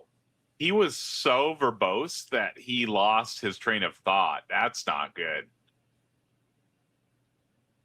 He was talking about general relativity because time can be different in two places at once, and he was going to try to use how time can be different in two places at once as evidence that it doesn't have a consistent stream in the neo-Lorentzian way that he was specifically talking about here to counter Craig's argument. He was saying Craig's neo-Lorentzian interpretation is wrong because we know that time can be different in different locations, like the example he gave about the people in the front row, the people in the top row. That was the argument he was trying to give.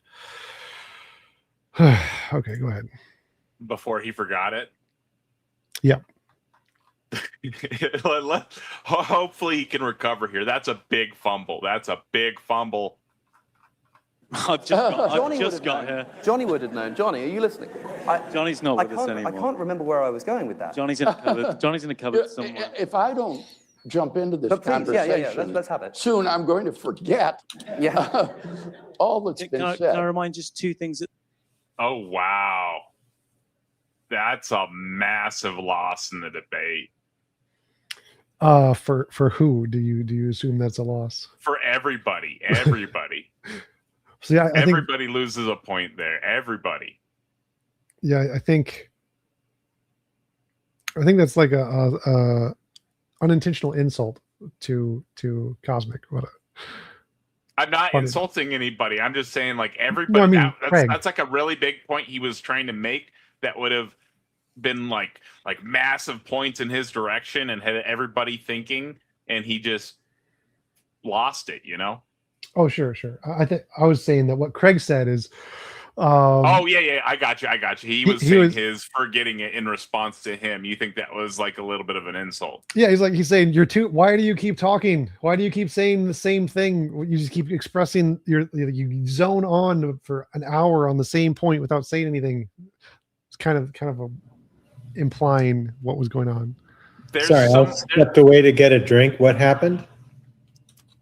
That entire buildup that Alex did, he forgot where he was going, and now they're changing topics. Oh, that's not good. He didn't even get a present. Like, oh yeah, it's not good, dude. Is it Did like they call time on him, or did he just like lose his thread? They're and just say, "I changing give up"? topics now. Okay. He didn't get to present his conclusion. It's not good. And I don't know anything about this T-Jump. I won't read another one if there's more people that come in and ask about this, but somebody was asking about you debating a Chris for money. If you want to, I know T-Jump is live. You can. I don't know. Like he's asking, is like DM? challenging me to a debate for money. Sure. You like send me an email on my work email. It's on my YouTube channel on the contacts, like tejump@comcast.net. It's like I usually like charge about $100 and sure I'll debate whoever. Yeah, he was saying a much larger sum than $100. So that's good. I think you'll be very happy. So David, you can go ahead and go to T-Jump's email and send him an email, and he'll set up a formal debate. Or feel free to DM me on Discord. I'd be happy to get you two in contact on Discord as well. It sounds like he's willing to chat. All right, let's get back into the debate. Kurt, did you want to? Oh no, you had walked away and come back. All right, let's get back into the debate. Oh, sorry. A theory and B theory. Just really quickly. A theory and B theory. Very simple. If the past does not exist, as Dr. Craig believes that it does not, the only thing that really exists is the present moment, then to say that the past is an actual infinite seems at least not obvious to me. The future doesn't exist. The future is a potential infinite because you keep counting into the future on and on and on and on with no end. There's no point at which it's completed and exists as a whole. That would be an actual infinite, and that would be paradoxical. But it doesn't exist yet. Now, it's complicated by the fact that the past sort of has already existed in the past, but it doesn't exist right now. If the past doesn't exist, it seems strange to me to suggest that we can count it as this sort of boxed off thing that we can point to and call an actually infinite sort of set of things. In other words, I don't know what a moment is. I don't know why an actual infinity is necessarily contradictory. And even if it's deeply unintuitive, sometimes in unusual circumstances, we're asked to abandon our intuitions. And it wouldn't surprise me if in the case of the infinity, this would be one of them. All right, he got back to his point, but I feel like you made a much stronger point than he made. Yeah, I would agree. I think maybe that was just like the best he could do in the time. But yeah, that's. It sounds interesting. It sounds like an interesting philosophical critique you would bring up in a philosophical paper to try to critique Craig's position, because it is an interesting tertiary level contradiction with Craig's position if he's saying there is an actual infinite past that has progressed, but also the present moment is all that exists. But I don't really feel like that is going to create a very compelling counter argument to most theists unless you really have an intricate understanding of the argument from Craig's side. And so I think you're right that it's not a very good way to try to address the position in a debate like this. Got anything, Kurt? All Sorry, right. it's really loud here, so not right now. No worries. Two things in there I think important, Bill.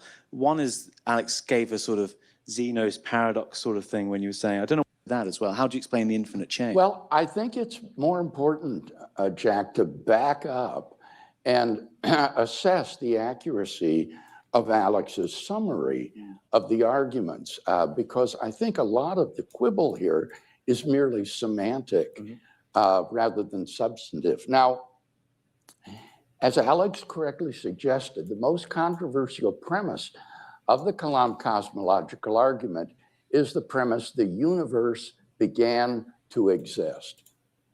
And in support of this premise, I offer two philosophical arguments, which Alex distinguished, but perhaps not clearly enough. The first one is based upon the impossibility of an actually infinite number of things. While the that's not responding to anything. That's like off topic. No. He's saying I think he's saying that there can't be infinite stuff, not that stuff can't repeat infinitely. Well, no, because this is a response to Cosmic's argument that time can't be subdivided infinitely. So he's referring to like when Alex O'Connor said that when we say time went back infinitely, what is it exactly we're talking about? Events, hours, blah, blah, blah. So he's saying that time is an actual infinite. And it can't be. And so it is specifically in response to what Alex said here. Oh, gotcha. Okay, maybe I'm mistaken. Okay. Concept of actual infinity seems to be a perfectly consistent mathematical concept. Once you try to instantiate that in the real world, it results in all sorts of, I think, truly intolerable situations that suggest that an actually infinite number of things can't really exist. The second argument is independent of that. So what would suggest that infinity isn't possible? The contradictions, like the Hilbert's Hotel, he's saying that there are philosophical contradictions. No, I know, but I mean, obviously, he's provided because Alex was addressing that. I just don't get what the intolerability is. Is it the psychology of Craig that's intolerable, or is there some actual fact pattern that's intolerable? It is the contradictions that are intolerable. The contradictions that actual infinites result in are so counterintuitive that accepting them would make it seem like you have a silly worldview. Like if you have a worldview that allows a round square or something, you'd say that's intolerable because that would mean your worldview is silly. And so Craig is saying that if you have to accept these contradictions, then your worldview is silly. And so therefore the position Alex O'Connor is providing is a silly worldview because it has to accept these kinds of contradictions. Yeah, I would love to hear what those intolerables are. It was like the Hilbert's Hotel saying you have an infinite number of rooms that are full, but you can, if more people show up, you can give them more rooms in the hotel. And saying that is something you have to accept in your worldview to Craig seems ridiculous. A real Hilbert's Hotel would be full of corpses. People would never be able to get to their room. They would die before they got there. Craig doesn't care if there's actual people in the hotel. He's making an argument that there can't be a past infinite because and I'm arguing there can't be a real Hilbert's Hotel. So I guess our arguments are equivalent. Well, no, because Craig isn't arguing for a real Hilbert's Hotel. He's arguing that there can't be a real infinite. And if you're agreeing that there can't be a real Hilbert's Hotel, then you're kind of siding with Craig that there can't be a real infinite. So you'd have to say there can be a real infinite to counter or to support Alex's position that the universe doesn't need a beginning because there can be a real infinite. Then you would have to say this contradiction that Craig is providing for real infinites of Hilbert's Hotel. I haven't heard the contradiction. That's what I'm waiting for. That's the thing. Like if you have a hotel that's full, every room is occupied, but a person comes to the hotel, they get a room. But that's a contradiction because if the hotel is full, then there's no vacancy. There's no rooms available. You're just equivocating on the meaning of the word full. I don't think that actually works to address Hilbert's Hotel because it's a little more complicated than that. If every room is full, that means literally every room that exists has a person in it. So there's not really an equivocation there. It's just literally if there's a hotel, if there's rooms or a box and something's in every box. Then the hotel is the size of the whole universe. Like obviously this the size doesn't make a difference to the argument. The point of the argument doesn't care how big it is. It could be as big as you want. It's a totally irrelevant point to whether there's a Christian God. And I don't think there's an actual contradiction in the idea of an actual infinite. So I definitely wouldn't agree that there is. If Craig can show that actual infinites lead to contradictions, then actual infinites would be illogical to believe in. It's like the same thing we do with precept. If you show that precept leads to a contradiction, then their worldview is silly. So Craig's doing the same thing. He's saying, if you believe in an actual infinite, it leads to this contradiction, therefore your worldview is silly, which is a good argument. That's normally how we do arguments in philosophy. So it's a very good way to try to indicate that the God is a better view, because he's showing that the alternative is silly. So are you saying that Agrippa's trilemma is silly? What? No. What does that have to do with the infinite regress is a position of Agrippa's trilemma. That's one Right. of the three options. Right. One of the three options doesn't mean that they're all equivalently logically justified. So saying that Agrippa's trilemma is all of the logical possibilities doesn't mean that it's all of the evidentially supported possibilities. So those are two separate things. So Craig is arguing that if we accept infinite regress, it leads to silly contradictions. Therefore, the silly contradictions is less justified or unjustified than foundational. So he's not arguing against Agrippa's trilemma. He's not saying Agrippa's trilemma is wrong. Agrippa's trilemma just here's all of the logical possibilities.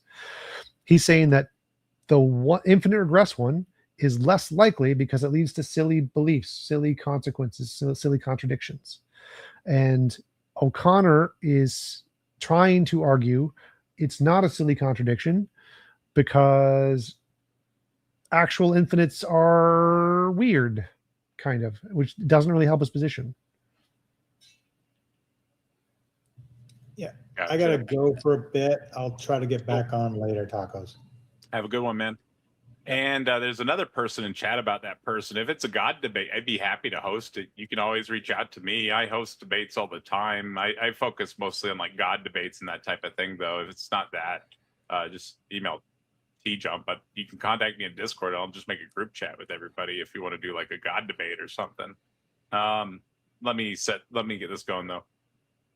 That first argument, it doesn't deny. Yeah. Just reach out to me on Discord. I'll make a group chat with everybody and we can line it all up. And you guys, him and T-Jump can figure out their thing and we'll set up a time and date and all that. That sound good, T-Jump? Sure. Sounds like it's a pretty good thing for you there. I don't mind setting up and hosting it. He's got to stay within TOS though. We're a family, not family friendly, but like pretty close to family friendly, right? Like PG-13-ish. What's going on, Jaziel? What's up? You having a good one? Yeah, just playing Power World. Oh, cool. That game is spectacular. I'm gonna play some more this weekend, but I gotta do real work for a little bit. Yeah, you might want to mute though when you're not talking because we can hear all the keys. Yeah, my bad. Just got a mechanical keyboard, but yeah, me and my brother-in-law have got a Power World, and we've been grinding it out. Oh, fun. Yeah, That an actually infinite number of things can exist, but rather says that an actually infinite number of things cannot be formed by successive addition. And this is the connection with the Zeno's paradoxes that you mentioned, Jack. The version of Zeno's paradox is called the dichotomy. Says that before Achilles can cross the stadium, he has to cross halfway. But before he can cross halfway, he has to cross a quarter way. Before he can cross a quarter of the way, he has to cross an eighth of the way, and so on ad infinitum. The implication is that poor Achilles cannot even move, because before he moved any distance, he would already have to have moved half of that distance. And therefore, Zeno concluded that if reality is made up of these sorts of intervals, that motion is impossible, which is absurd because obviously motion exists. Now, this. So, how would y'all respond to Zeno's paradox?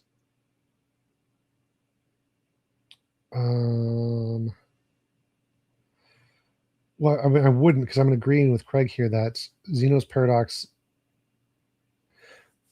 is, he's saying that Zeno's paradox is an argument that actual infinite subdivisions of time aren't possible, because if they were, then you'd never be able to get through action X or something along those lines. But we one, Zeno's paradox has a mathematical solution that was found like within the past 10 years.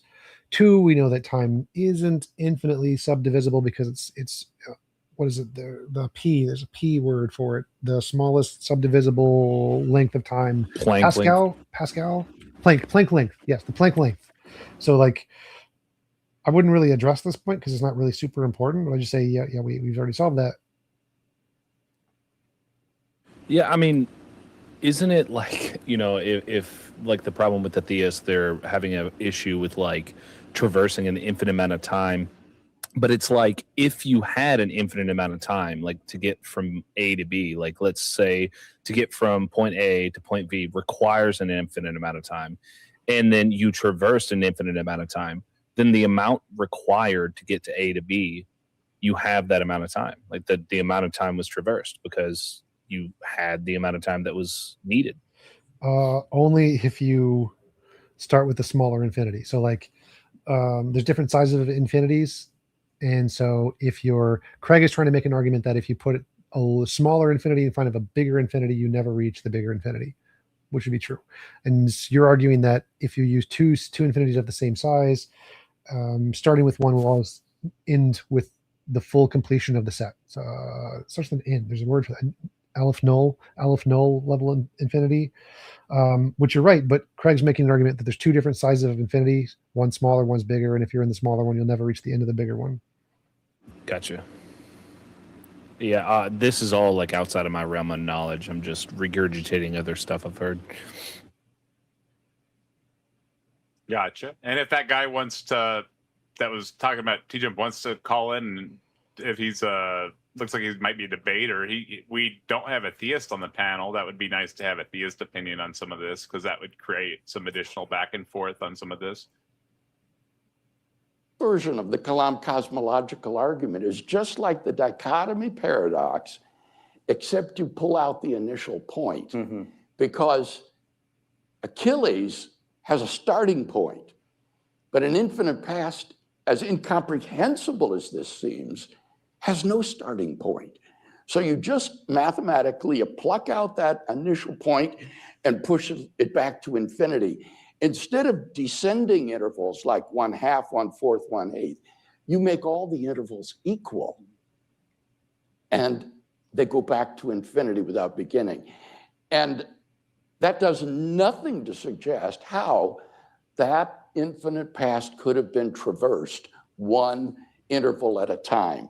Now, Alex, you asked, well, what are those things that are traversed? So I think Alex is going to respond to this here, but do you have any thoughts on what he's saying? Well, either of y'all? He was just doing exactly what I told Josel. He's saying there's two infinites. One's a smaller one, one's a bigger one. And if you get rid of the starting point, like the starting infinite, that's essentially reducing the size of one, so it's smaller than the other. And so your smaller infinite, if you start at the smaller one, you'll never reach the end of the bigger one. And so he's showing an intuitive contradiction. If you get rid of the starting point, how does anything start? Right. Yeah, there wouldn't be I guess that would be the point, is like there wouldn't be a start. It would just be infinite. And then we've got re-examination show in the back. What's going on, re-examination? Oh, hey, can you hear me? Yeah, we can hear you. I can't remember. Sweet. You're a theist, right? Yeah. Gotcha. Cool. You're a Christian, I think? Yeah. Gotcha. Yeah, you saw me today earlier on Mod. Yeah. There's so many people, it's hard to remember everybody's positions, but I try. Cool. That's true. I any- didn't come on to stay long. I can gauge a little bit. I gotta head to bed actually, but I want to say hi to T-Jump. We go back way back. I mean, a year really. Hey. But I also wanted to ask. You got some guitars back there, I see. Yep. There's a couple of clips of me playing on one of my YouTube channels. Okay, maybe I'll check out your think Discord. it's- And I don't want to disrupt the panel, but I might check out your Discord because I play guitar as well. So Is this like that's a all. common thing that like debaters also dip into music? Because like Yes, it Yeah, I seems mean, like Plant- it. It seems like it. Andrew Wilson had a guitar in his background. Planet Peterson plays guitar all the time. Jim Bob has guitars in his background. The exception to be I make like just- I make AI music that sounds like guitars. I make Yeah. I make music as well, mostly like electronic music these days. But I mean, J Mike too. He's going on tour. Yeah. I know some people have keyboards. Destiny's got a keyboard. Sarkar's got a keyboard. Some guy that Andrew Wilson All right, was. all right, all right. Yeah. Your point has been made. Let's get Cool. back into this. Did you have any comments on anything that's been discussed so far? Anything you've seen on either side? I'll just go ahead. All right, let's get into this.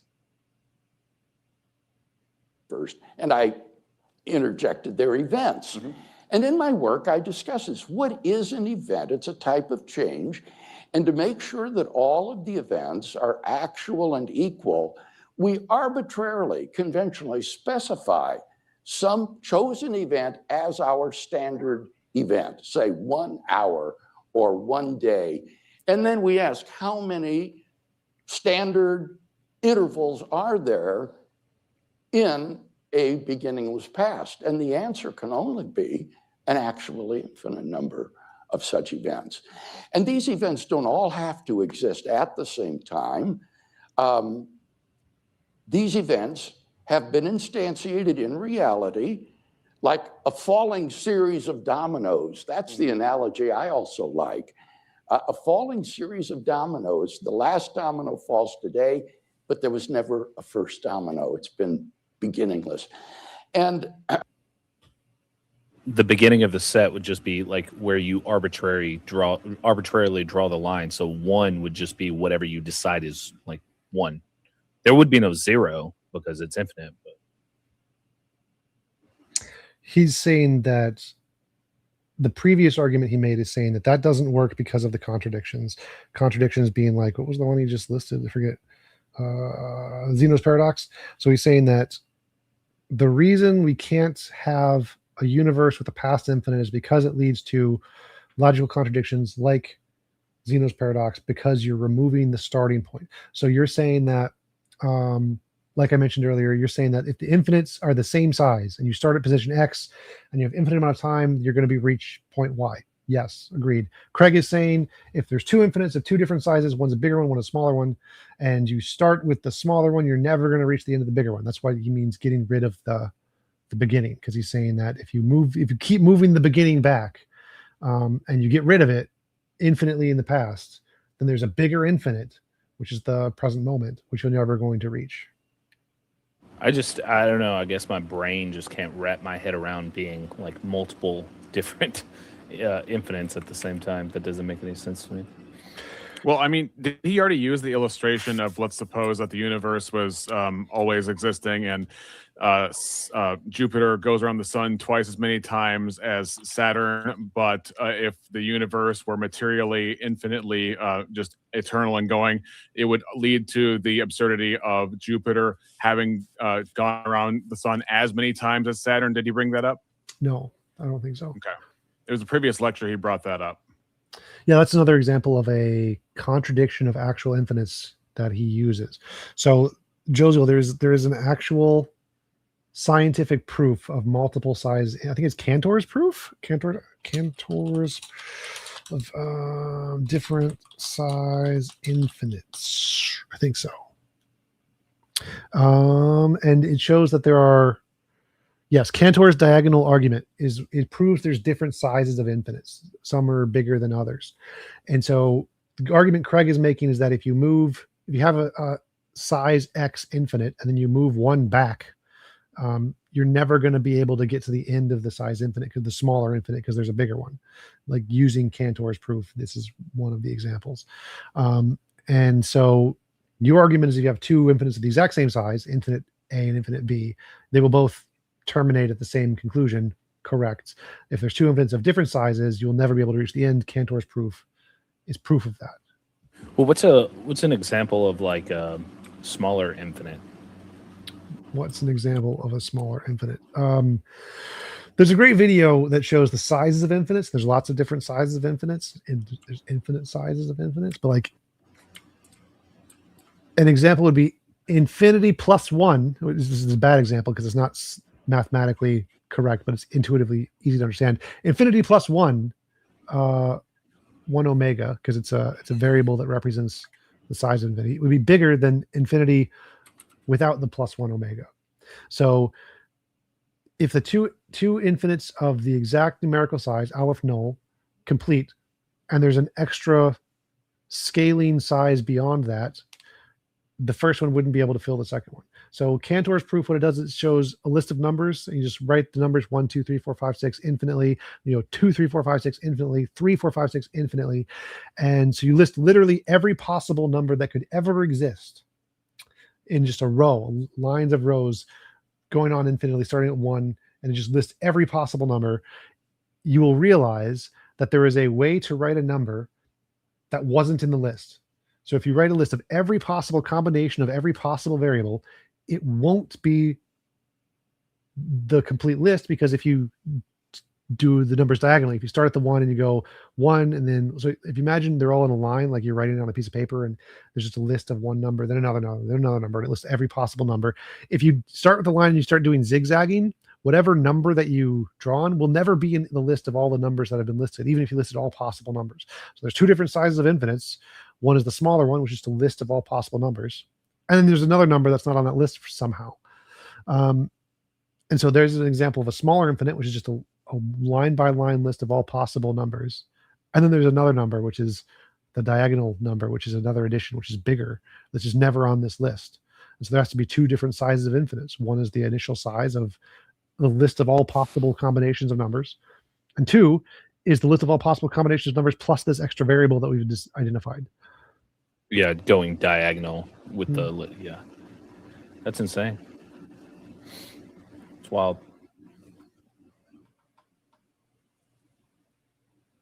I don't know. I don't have much to add there. Thank you. Back into this. Sorry, I have to mute my microphone so my thing doesn't go off. But You're good. So you can specify a certain standard event arbitrarily and then ask how many have elapsed, and the answer will be actually infinite. So that would suggest that an actually infinite past cannot elapse. Now, you're quite right, Alex, in saying that Aristotle, nevertheless. So he's presenting all of this as an argument to say that an infinite past is impossible. So let's see where he's going from there. Well, I want to. Oh, what's up? TJ, I want to be clear. TJ, are you disagreeing or are you agreeing that an infinite past is impossible? Oh, no, I'm not agreeing. That's a weird way to phrase it. It's like a double negative in there. I think an infinite past is possible. Okay. But I'm agreeing with the way Craig is making the argument. It makes sense. Gotcha. Believed in an eternal, beginningless universe, but he said the past is not actually infinite, but potentially infinite. But here I think Aristotle was clearly conceptually mistaken. An actual infinite is a collection which is complete. All of its members are in that collection. But a potential infinite is a series.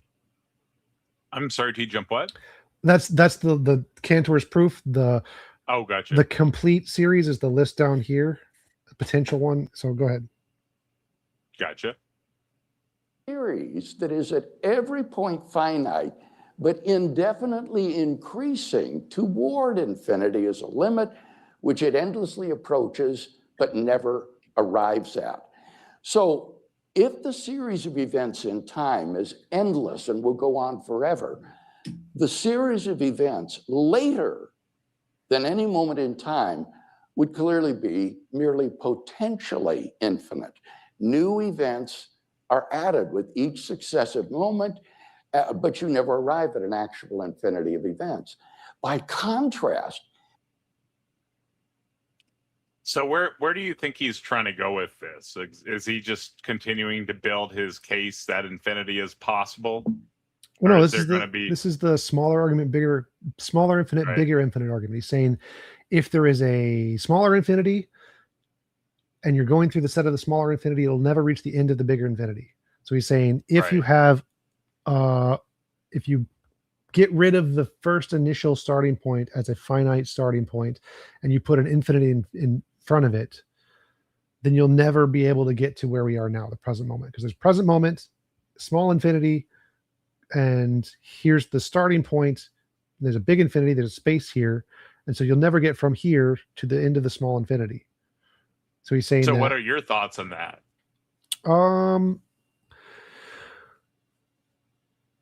this is where I use the argument of if you have a medium to specifically select a starting point. So let's say you have, here's the big infinity, here's the small infinity, here's the where the universe begins, whatever. If you have a medium like a quantum field that can say we start time here, well, it doesn't, yeah, there's a past infinite, but the past infinite didn't have to traverse all of this extra distance to get to the present moment. It was selected by a quantum fluctuation of some kind. So I can agree with Craig's intuitive infinite argument that you can't traverse a larger infinite with a smaller infinite, but say you don't need to, you can still have all of that can still exist, like the B theory of time, which is what O'Connor was trying to elucidate with the B theory of time. It can answer the question that you can have a natural and necessary being like a quantum field, and the quantum field can start time at t equals 17. It doesn't need to start time at t equals 0. Therefore, it can start at a smaller infinite scale, like what Josiel is saying. You have an infinite scale and an infinite progression. They'll both reach the conclusion at the same time. You can do that as long as you have a medium that can start and stop and generate time independent of the progression of time in a linear fashion. So if you have something like a quantum field that can fluctuate and generate time periods independently of having to go through this single line process of time, then it's possible to have a beginning, or you don't need a finite beginning at the beginning of this big infinite series. Can I ask a stupid question? Sure. Can an infinity change in size, or is it always fixed Yes. to its size? Of course it can change in size. Yeah. Okay, no, just curious. Can you give me an example of how an infinity can change in its size? One smaller infinity added to omega null. So alpha null added to omega, you have change in size. Have we seen that in nature? We don't see Or- infinites in nature. Okay, I'm just, again, asking stupid questions to get some elucidation on this whole thing. So when we say this could be added, or then it's just merely mathematical conceptual type stuff, but it's not an observable phenomenon that's like testable and repeatable outside of abstract mathematics, right? Infinites are abstract mathematics. So it's weird to ask a question. So yes. Well, your question is very strange because you're like asking, can we add letters together? But do we see this in reality? Letters don't exist in reality. Letters are objects. They're labels we give to things. Infinite is a set. It's a bucket that it's like saying blue things. It's stuff that is blue. And you ask, well, do we see the category of blue things in reality? Oh no, we see individuals that are blue, but we never see the category of blue things. There's no category of blue things that we can uncover in a rock. So like infinites are sets. They are like words that we use. Can an actual infinite number of things exist? Yes. But will we ever see the infinite itself? No, because you can't. The infinite is the label we use for the things. Got it. Okay. So I'm asking too, because this is talking about like the convergence of our natural world and concepts of the universe going on and on, right? Yeah. That's what the discussion's about? Yeah. Infinite past or no infinite past. Okay. So in a sense, an infinity would affect the natural world, but it would not characterize the natural world, because the infinity you're saying is conceptual. It's not material, right? I don't understand what you're saying. So we would. So you say is the difference between what's in the natural world, right? And then there's just mathematical conceptual. And you're saying there's a category error I'd be making to cross the two or to talk about one as like observably, naturally, and scientifically, right? Well, observably, we can't observe an infinite. We don't have infinite observational skills, so we can't observe an infinite number of things. Right. Can there be an infinite number of things? Yes, but our ability to scientifically observe or count them is independent from them being able to exist. Sure. But could we deduce it? Deduce? I don't know what you mean by deduce. Like, So here's what I'm saying. Could we use what we observe in the scientific realm to determine that the universe definitely has an infinite past? so science doesn't do things definitely. It says there's things based off of probability. The current consensus based off of the evidence is that the universe is infinite. That's what all the evidence indicates. So can we get evidence to indicate infinites? Yes. Can we actually demonstrate all of the infinite parts? No, we don't need to. We just, do we have evidence for infinites? Yes, we have evidence for infinites. The evidence for infinites is we can use mathematics and theories that entail infinites to make testable predictions. And if those testable predictions are confirmed, that is good evidence that infinites are real things because they can be used to make novel testable predictions that non-infinite theories can't do. Okay. So in that sense, there is a kind of convergence with infinity in the material world, seeing as the evidence, as you're putting it, would suggest that the universe is infinite and did not have a starting point. Yes, there is evidence for infinites existing or infinite things in the real world, like the Feynman diagrams. But it's not proof of infinites, it's just evidence. It's not like we can't Okay. demonstrate infinitely many things. Cool. Okay. All right, let's get back into this.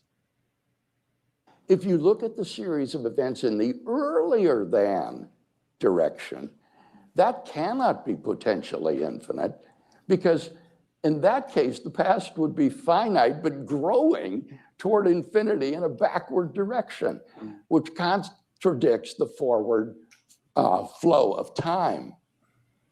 So I don't think that those answers to the Kalam cosmological argument are at all convincing. Now, in addition to these two philosophical arguments, I was stunned to discover in my work at the University of Birmingham, in my doctoral work, that there are actually two scientific confirmations of the beginning of the universe.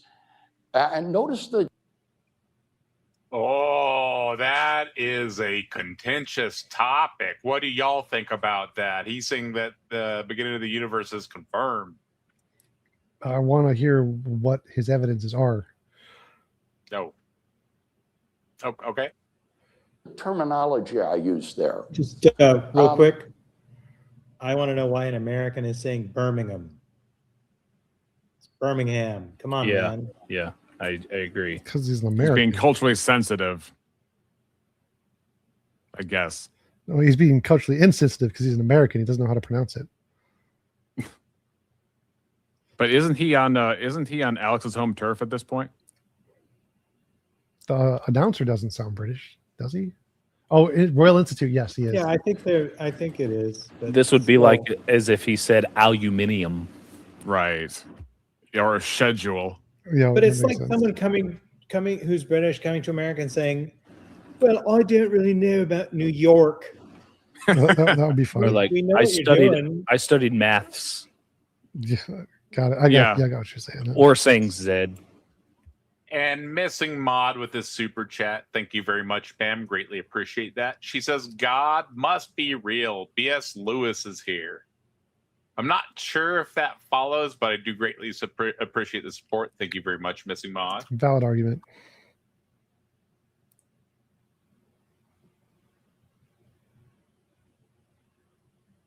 All right. Let's get back to this. Sorry, I was resetting that real fast. Thank you very much, Missing Mod. I really do appreciate that. Scientific results are always provisional. They're never certain. But we have these good philosophical, metaphysical arguments for the finitude of the past. And what contemporary science does is it confirms those arguments. That is to say, the hypothesis that the universe began to exist is much more probable given the contemporary evidence of astrophysics than it was without it. And so this is not refuted, Alex, by the survey you mentioned, where the scientists. I think that's the evidence he's presenting, T-Jump. Well, he was. I think he was about to say it, but he said that the current evidence in science helps to support the philosophical arguments for a finite past, like what he was saying. So this goes back to when I was arguing with Kirk earlier. I was saying that Alex doesn't explain why what he's saying provides an equal or better alternative to theism, because if we say that, when he said that the universe could have a beginning, science doesn't answer the question. It could have a beginning, it may not have a beginning. The Big Bang, the evidence is that's not the beginning of the universe. Like I said when I was talking with you, like, so what is the theist going to think? Oh, God did it. There's a question. We don't know what's the answer. Oh, it's God. God is the answer. That's what William Craig is doing. He's saying the evidence of science doesn't indicate beginning or not beginning. It just says the Big Bang is a thing. And Craig is saying that fact can be explained by God. And the fact that he has all of these philosophical arguments means that that conclusion is more justified than the naturalist conclusion. So he's saying that science doesn't give us an answer. It's just a question mark. This is as far back as we can go. God does give us an answer. And the reason we could conclude God is because we have these philosophical arguments that work in tandem to explain the science. But the science doesn't say anything about the beginning, therefore it's not an answer. That's what he's saying. Gotcha. And Darth with a super chat. Thank you very much, sir. Greatly appreciated. Unfortunately, I can't put that one on the screen, but he says denying the universe is finite is flat earth nonsense. Do appreciate the super chat, Darth. Greatly appreciated. What are y'all's thoughts on what he said there? Well, I had a debate with Darth not too long ago, actually a few months ago, and his argument for the existence of God was that we know how virtual worlds are created, and we can infer from that that our universe was created similarly to how a virtual world was created. And since a virtual world requires a mind, then our world would also require a mind as well. Is this Darth Dawkins or a different Darth? Darth Uranus. Okay.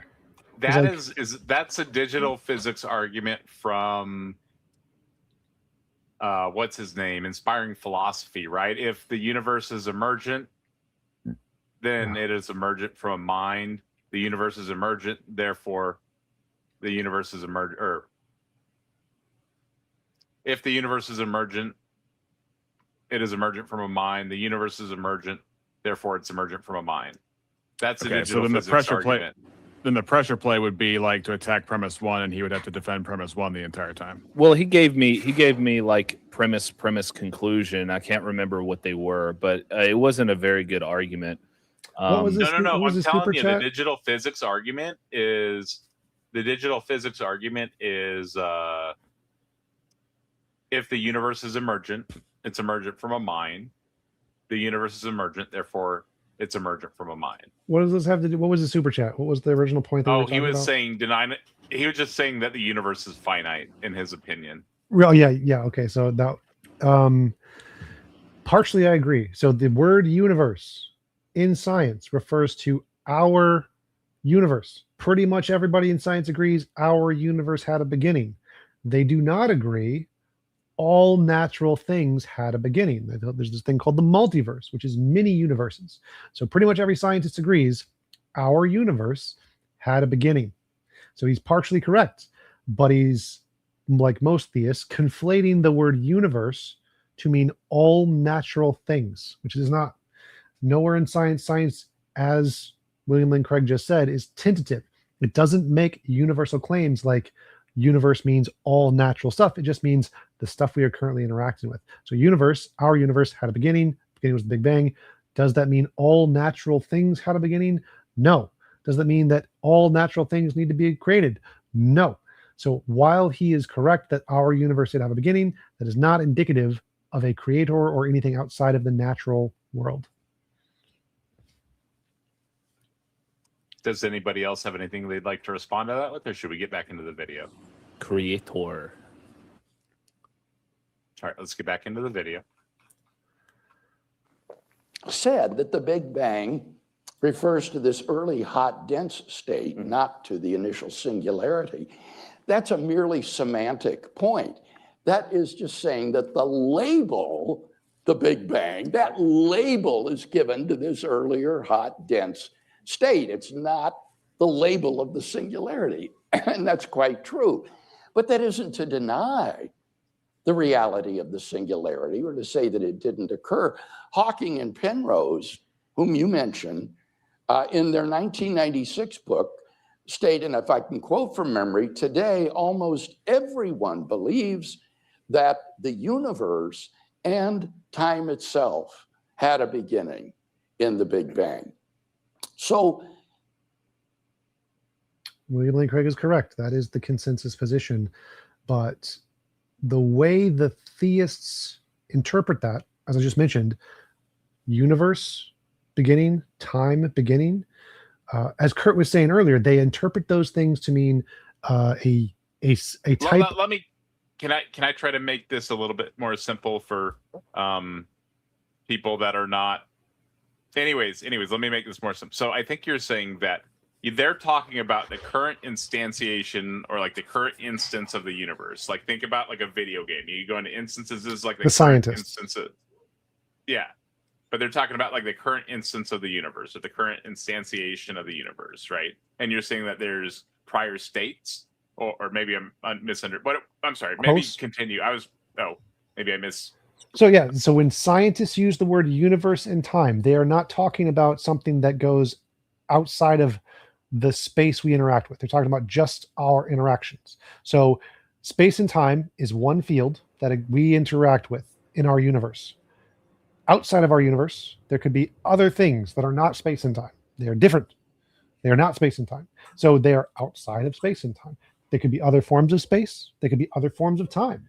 But space and time doesn't mean all spaces and all times anywhere ever. It just means the one that we're interacting with in our universe. So same thing with the word universe. The word universe doesn't mean all existing stuff everywhere. It just means the certain stuff that we are interacting with here.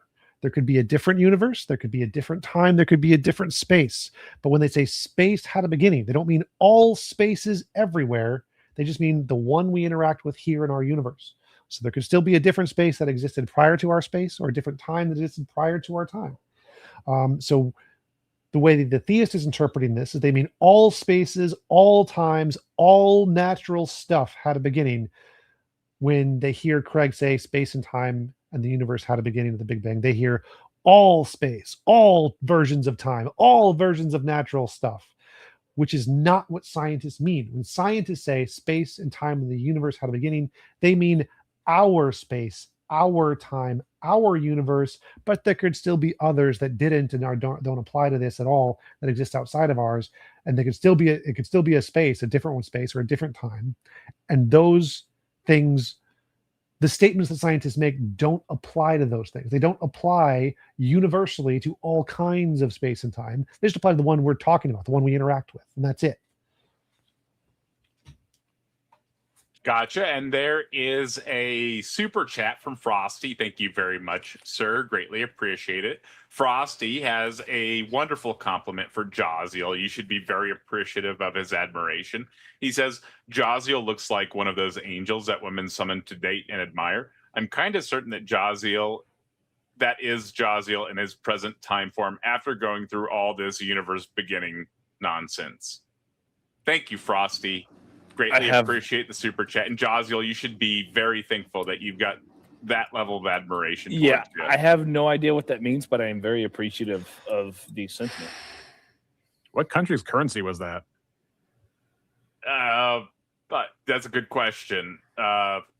Maybe Indonesia. It's INR. I don't know. I'm not sure. It's something like that. I'm not certain. But anyways, what's going on, Leo? It's good to see you, man. It's India tacos. Yeah, I was Oh, going to say, India. I thought It's it was India. Indian That's right. rupees. India. That's right. That's right. It's Indian currency. I'm doing well. I came in because what William Lane Craig said there, it's just wrong. I mean, it's been wrong for a while.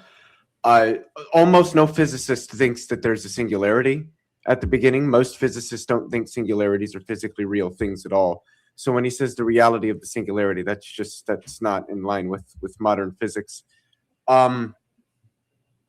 Also, when people like Phil Hopper and then Alex O'Connor and others appeal to the poll that Phil did with Nyashoff Shorty, the point that they're getting at is that physicists either A, think that there is no beginning to the universe, or B, are unsure of whether there is or isn't. But you would be hard-pressed to find a physicist who says, yes, I think the universe absolutely has a beginning. Most of them are going to say, okay, it might. We don't really know. Or they're going to be like, no, probably not. Because most of the models that we have, regardless of their physical reality, most of the models that we have are, in fact, beginningless. So, and I think that is relevant, because if the claim is that the empirical literature thus far and the empirical data thus far greatly substantiate the notion of there being, as Craig would say, an absolute beginning, then it would be strange why very, very few physicists make that claim.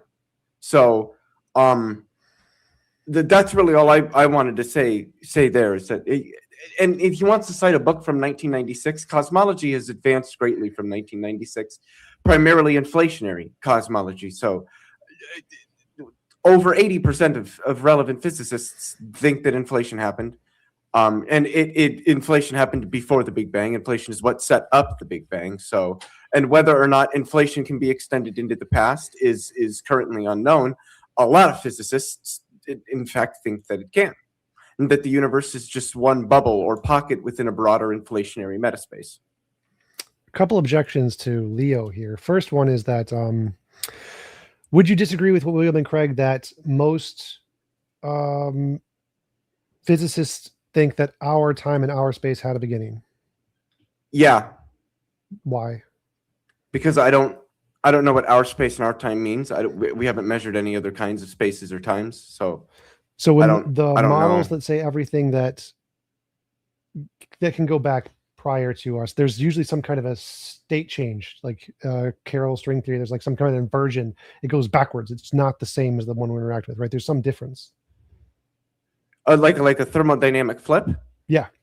Because that's what's in Carroll's model. Yeah, that'd just be thermodynamics. So there's the space-time we're interacting with, there's a difference. There's some kind of a change. There's a state change between our space and but the time. change would be largely thermodynamic.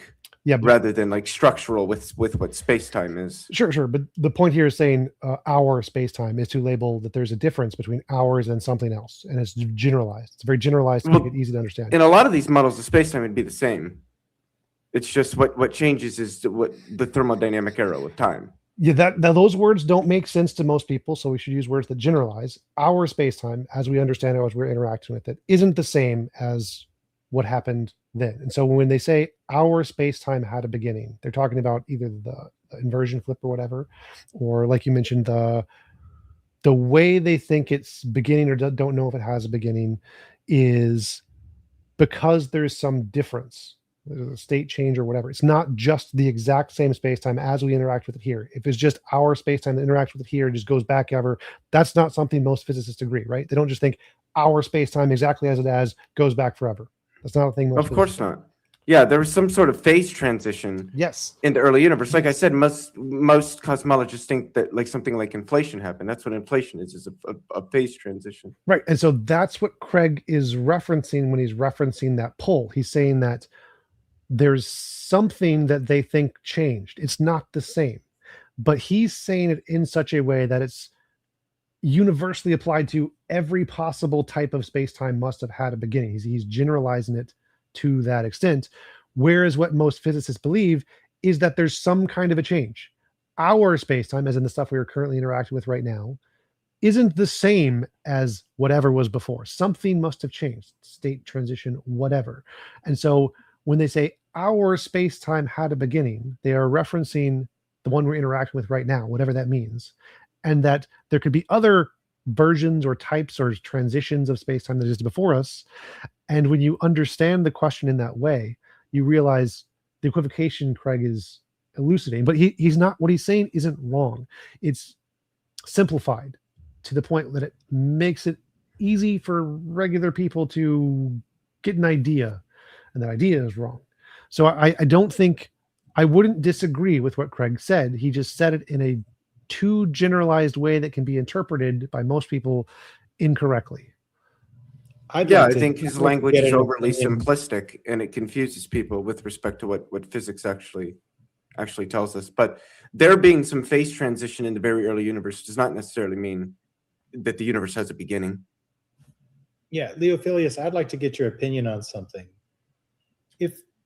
If we're going to say that there's an onset of inflation, like that the inflation event is an event, is there a border or a barrier or something that's like mathematically calculable, or is it just that we have no ability to calculate back beyond a certain point? How do you mean? Yeah, that's what I'm trying to figure out. Like, Is there a mechanism for inflation? Is that what you're asking? No, I'm saying if we're going to say beginning, where are we marking that border, and how is that? Yeah, not that's my question. I think that's what most cosmologists would ask. Is okay, if there's a beginning, where is it? The fact that our knowledge only goes back so far does not mean that there's some sort of beginning. The fact that there may have been a phase transition does not imply that there was a beginning, particularly if we can describe physics that goes beyond that transition. Then what would it mean to say, is it even meaningful to say that the universe has a beginning? Maybe. Right. I think most cosmologists would say we don't really know. A lot of the reasons, or a lot of the data that we currently have, would probably lead us more towards no than yes, I would say. Well, isn't there also, to me, like philosophically, the concept of the beginning is something that a mind imposes on a structure. I don't think it's something that's inherent. I mean, perhaps. Structure. My biggest issue with the Kalam isn't even going to be with this. I can grant the second premise, at least to some extent. My issue is that there's going to be, at least from an ontological point of view, there's a difference between beginning and begins to exist. And what Craig wants to argue isn't just merely that the universe has a beginning, but that it begins to exist.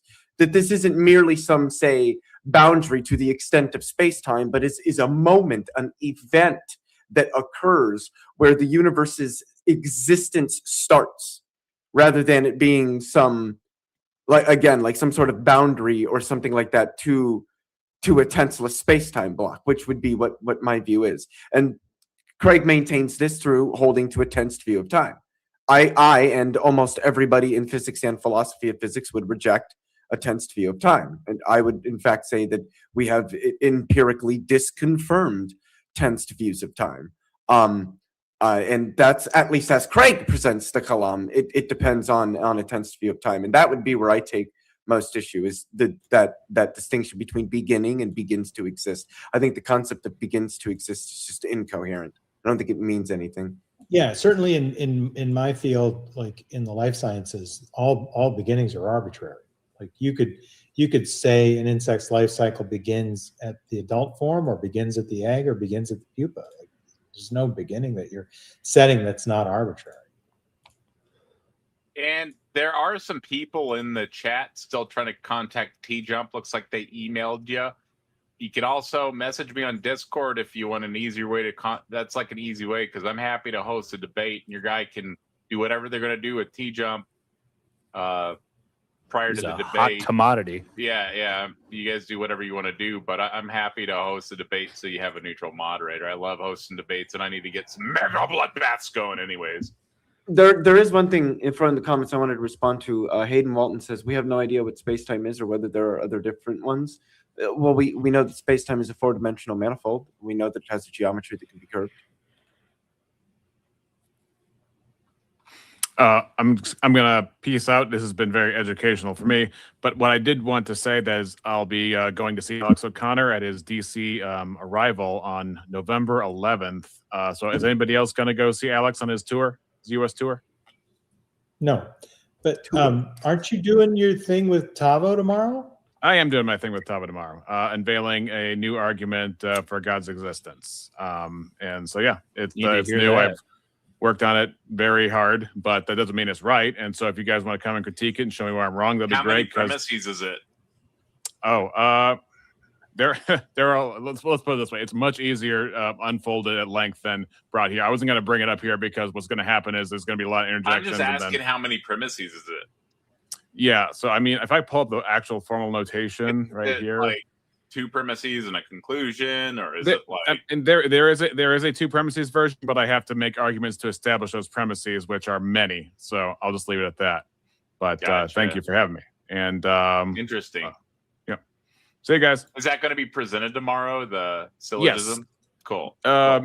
Yeah. So I'll have the syllogism will probably be given at the end after the arguments establishing the syllogisms come into place, because syllogisms obviously have to be established in their terminology and their justification, and so that's what I go into. I'm prior sure to you that. think that.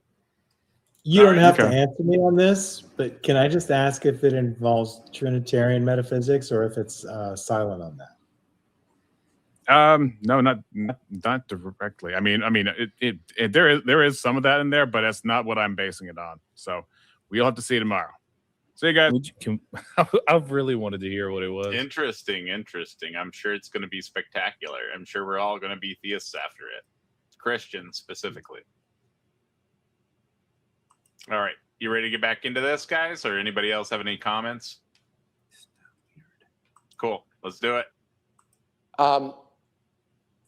The finitude of the past, let me now add an additional point, doesn't require a singular beginning in the universe. Hawking and Hartle, James Hartle of University of California, Santa Barbara, offered a quantum physical model of the universe that resolved the singularity. They were able to round off that initial space-time segment of the universe so that there is no singular point like a cone has. A cone has a point in which it cannot be extended. That's where the point is. A cone can be extended in the other direction. And the standard Big Bang model has the geometry of a cone. But the Hartle-Hawking model got rid of that initial point by rounding it off through the use of imaginary numbers for the time coordinate. So their model has a finite past, a beginning of the universe, but is singularity free. And so don't think that my not a beginning in the way that he's trying to imply here. What he's trying to imply beginning in the sense of begins to exist. That's just explicitly not what the Yeah, Hartle T-Jup had Hawking brought model that is. up earlier, I think, where he was saying it's like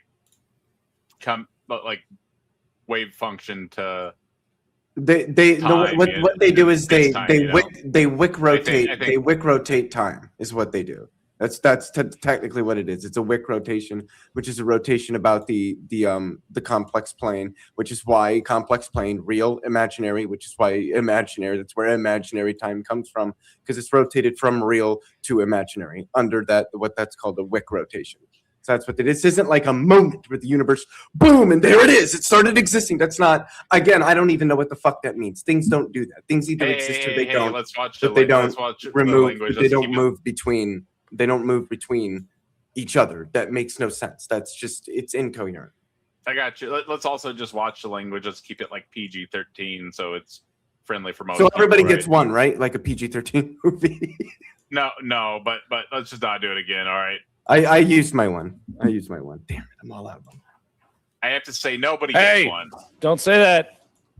What, dam? What, like the Hoover Dam? Hey, Electrical guys, power guys, generation? Let's not do that. Come on, let's get going. Let's get back into the video. Or I should ask, does anybody else have any commentary before I get back into this? Nope. Okay. Argument for the finitude of the past, the beginning of the universe, on the basis of astrophysical cosmology or Big Bang theory, assumes that it has to be a singular beginning. There are plenty of non-singular models with beginnings. So that would be the first body of evidence, is this astrophysical evidence from the expansion of the universe. But then very quickly, the second scientific confirmation that I don't think you mentioned is the evidence stemming out of the thermodynamic properties of the universe. The universe, on A large scale is simply a gigantic closed system, because on naturalism, that's all there is. And there isn't anything outside of it. So if it were infinite in the What do you guys think about that? That's an interesting statement. He said that Technically- if you're a naturalist, you can only have a closed system. Well, technically, the universe would be thermodynamically isolated rather than thermodynamically closed. But I think what he's trying to allude to here is this notion of this principle. It's called the causal closure principle, or the causal closure of the physical, where effectively all physical effects have physical causes and are not overdetermined by any other types of causes added onto it. I hold to it. Most naturalists are probably hold to something like causal closure. One of the reasons I hold to causal But closure you're is saying the that fact not all that the naturalists universe would is, have to?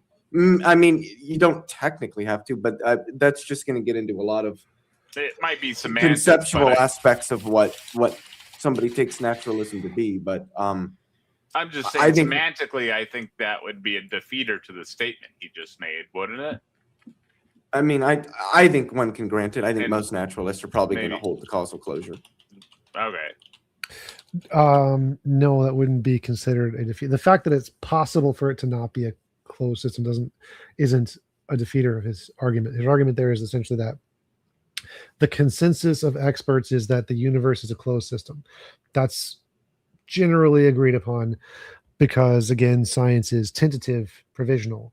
It's not claiming that it is impossible for it to be a not closed system. It's not claiming that there's things outside of our space and time that could have affected it or could have existed before it. The universe being a closed system doesn't mean the universe is literally everything. It just means that, and it could be a closed system that was created by something else and it'd still be a closed system. So the fact that it's a closed system, he's trying to make that do a lot of work by saying that there's nothing that could be outside of it, there's nothing that could be independent of it, and that there's nothing that could have created it in naturalism outside of the universe, which is just false. Those things are not implied by the conclusion that it's a closed system. Closed system just means not getting energy from something somewhere else. That's all it means. So it doesn't mean like there's an outside universe injecting energy into our universe. That's all it means. So the fact it's a closed system does not imply what he's trying to make it imply, which is that it can't have been created by another natural thing, or that there's other natural things outside of it, or that there's a different space-time or whatever. None of those things are implied by it being a closed system, which is what he's trying to make it imply. Gotcha. Anybody else have anything to say there? Thank you, everybody, for the input. Let's get back into this.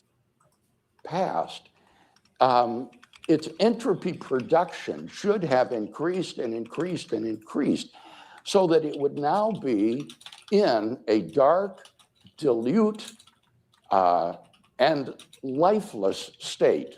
And since we are not in such a state, we know that the universe must have had a beginning in which it was in a low entropy state, extraordinarily low, and has since been increasing in entropy as it's endured. And this is called the past hypothesis. So it would be in a state of heat death if it was the case. It was if In it was constant. in pre-relativistic physics, this was called the heat death of the universe. Yeah, Yes. okay. But in relativistic physics, the heat death could be either cold or hot, depending on whether the universe will expand forever or will It's death. recollapse. Do you feel like he's providing a sufficient enough explanation of what he's talking about and has a appropriate understanding of what he's talking about to Probably not. Most cover people this who way? talk about thermodynamics who are Christian do not understand anything about thermodynamics. I mean, I haven't heard anything from like this section that wouldn't just be as exactly as true on Aztec cosmology. Also, this idea that if the universe has existed forever, then it would have already arrived at heat death is false. You can have something like the second law where entropy always increases, but never actually reaches some maximum. It just increases forever. That's entirely a physically possible scenario. So this idea that, well, if the universe has existed forever, then it had to have reached. Nope, that's not true. Not in statistical mechanics, at least. Gotcha. All right, let's get back into this. And there's been quite a bit of furious typing from several members on the panel. Just for the audience's sake, if you're typing, please make sure to mute yourself for a moment. So hot or cold, it's not a good thing. Okay, that's Right. good. Alex, quite a bit for you to Yeah, lots to go say. through. I find with these discussions. Well, you mentioned so much to I know, respond this to, is the but problem. you're right. We don't. Yeah. I Oh, that's do want rich to coming respond, though, from to the him. point about metaphysical. Like, why do you say that exactly? Because of the Gish Gallop thing he said earlier. Yeah, the opening statement that he had. Would you like to go into detail for the audience? Yeah, I mean, didn't he have like 10 points that he mentioned in the opening statement? Yeah, all I, right. mean, I can't remember them like off the top of my head, but Yeah, Craig just said that's a lot of points he just brought up, and then Josie was like, "That's hypocritical because literally in his opening, that's what Craig did." That was the. and then Alex O'Connor had to try to respond to all of his points. all Did of Craig Craig's do his points. 5 arguments thing? 6 to 6? 10. Yeah, God, Jesus, 6 fuck. 4, I guess, is how I would phrase it.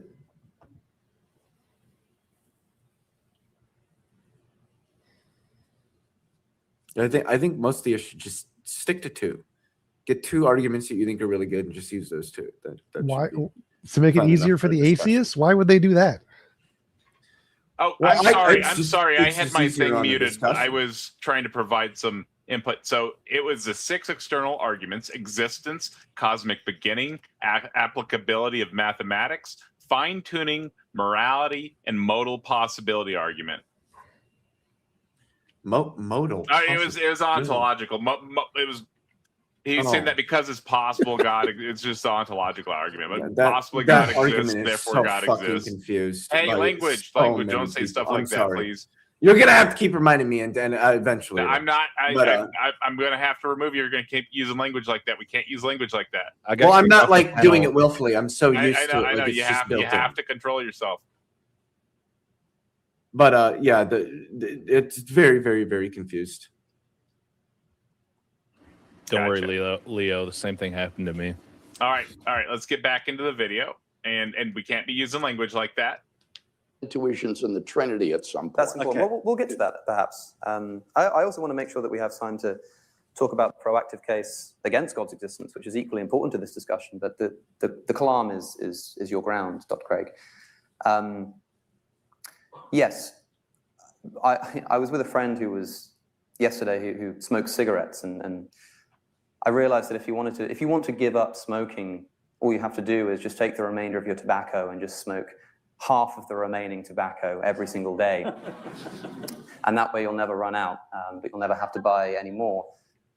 Of course, constantly dividing in this sense has been problematic for thousands of years and has prompted lots of people to develop metaphysical positions on, for example, time being discrete.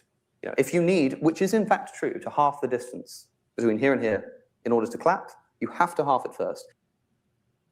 So back to our earlier conversation, I feel like William Lane Craig was presenting some arguments and stuff, but I feel like we're going back into the verbosity here. There's a lot of additional information that's being expressed when all he had to say is it's hard to see an infinite in real life, right? Yep. I mean, at the end of the day, all these debates, especially public debates, are going to be theatrical in nature. And I don't know, like, I find it a little bit endearing, like, especially what Alex O'Connor was saying. Like, whenever he communicated that little quip that he just said, I thought that was kind of funny. It's a funny way to communicate that idea, and it makes it stick out in your brain because it's like, oh, well, he just communicated this complicated idea in this funny way. I mean, I understand trying to get to the point, and you don't want to sit there and like listen to some guy prattle on for hours about the same topic, but at the same time, they're trying to entertain. They're trying to entertain an audience, and if it was two guys at a just having like a private debate, I could understand someone saying, "Hey, come on, get on with the point," All right, I'm gonna go Right. to bed, guys. I'll see you guys later. Have a good one, T Jump. Good seeing you, man. See ya.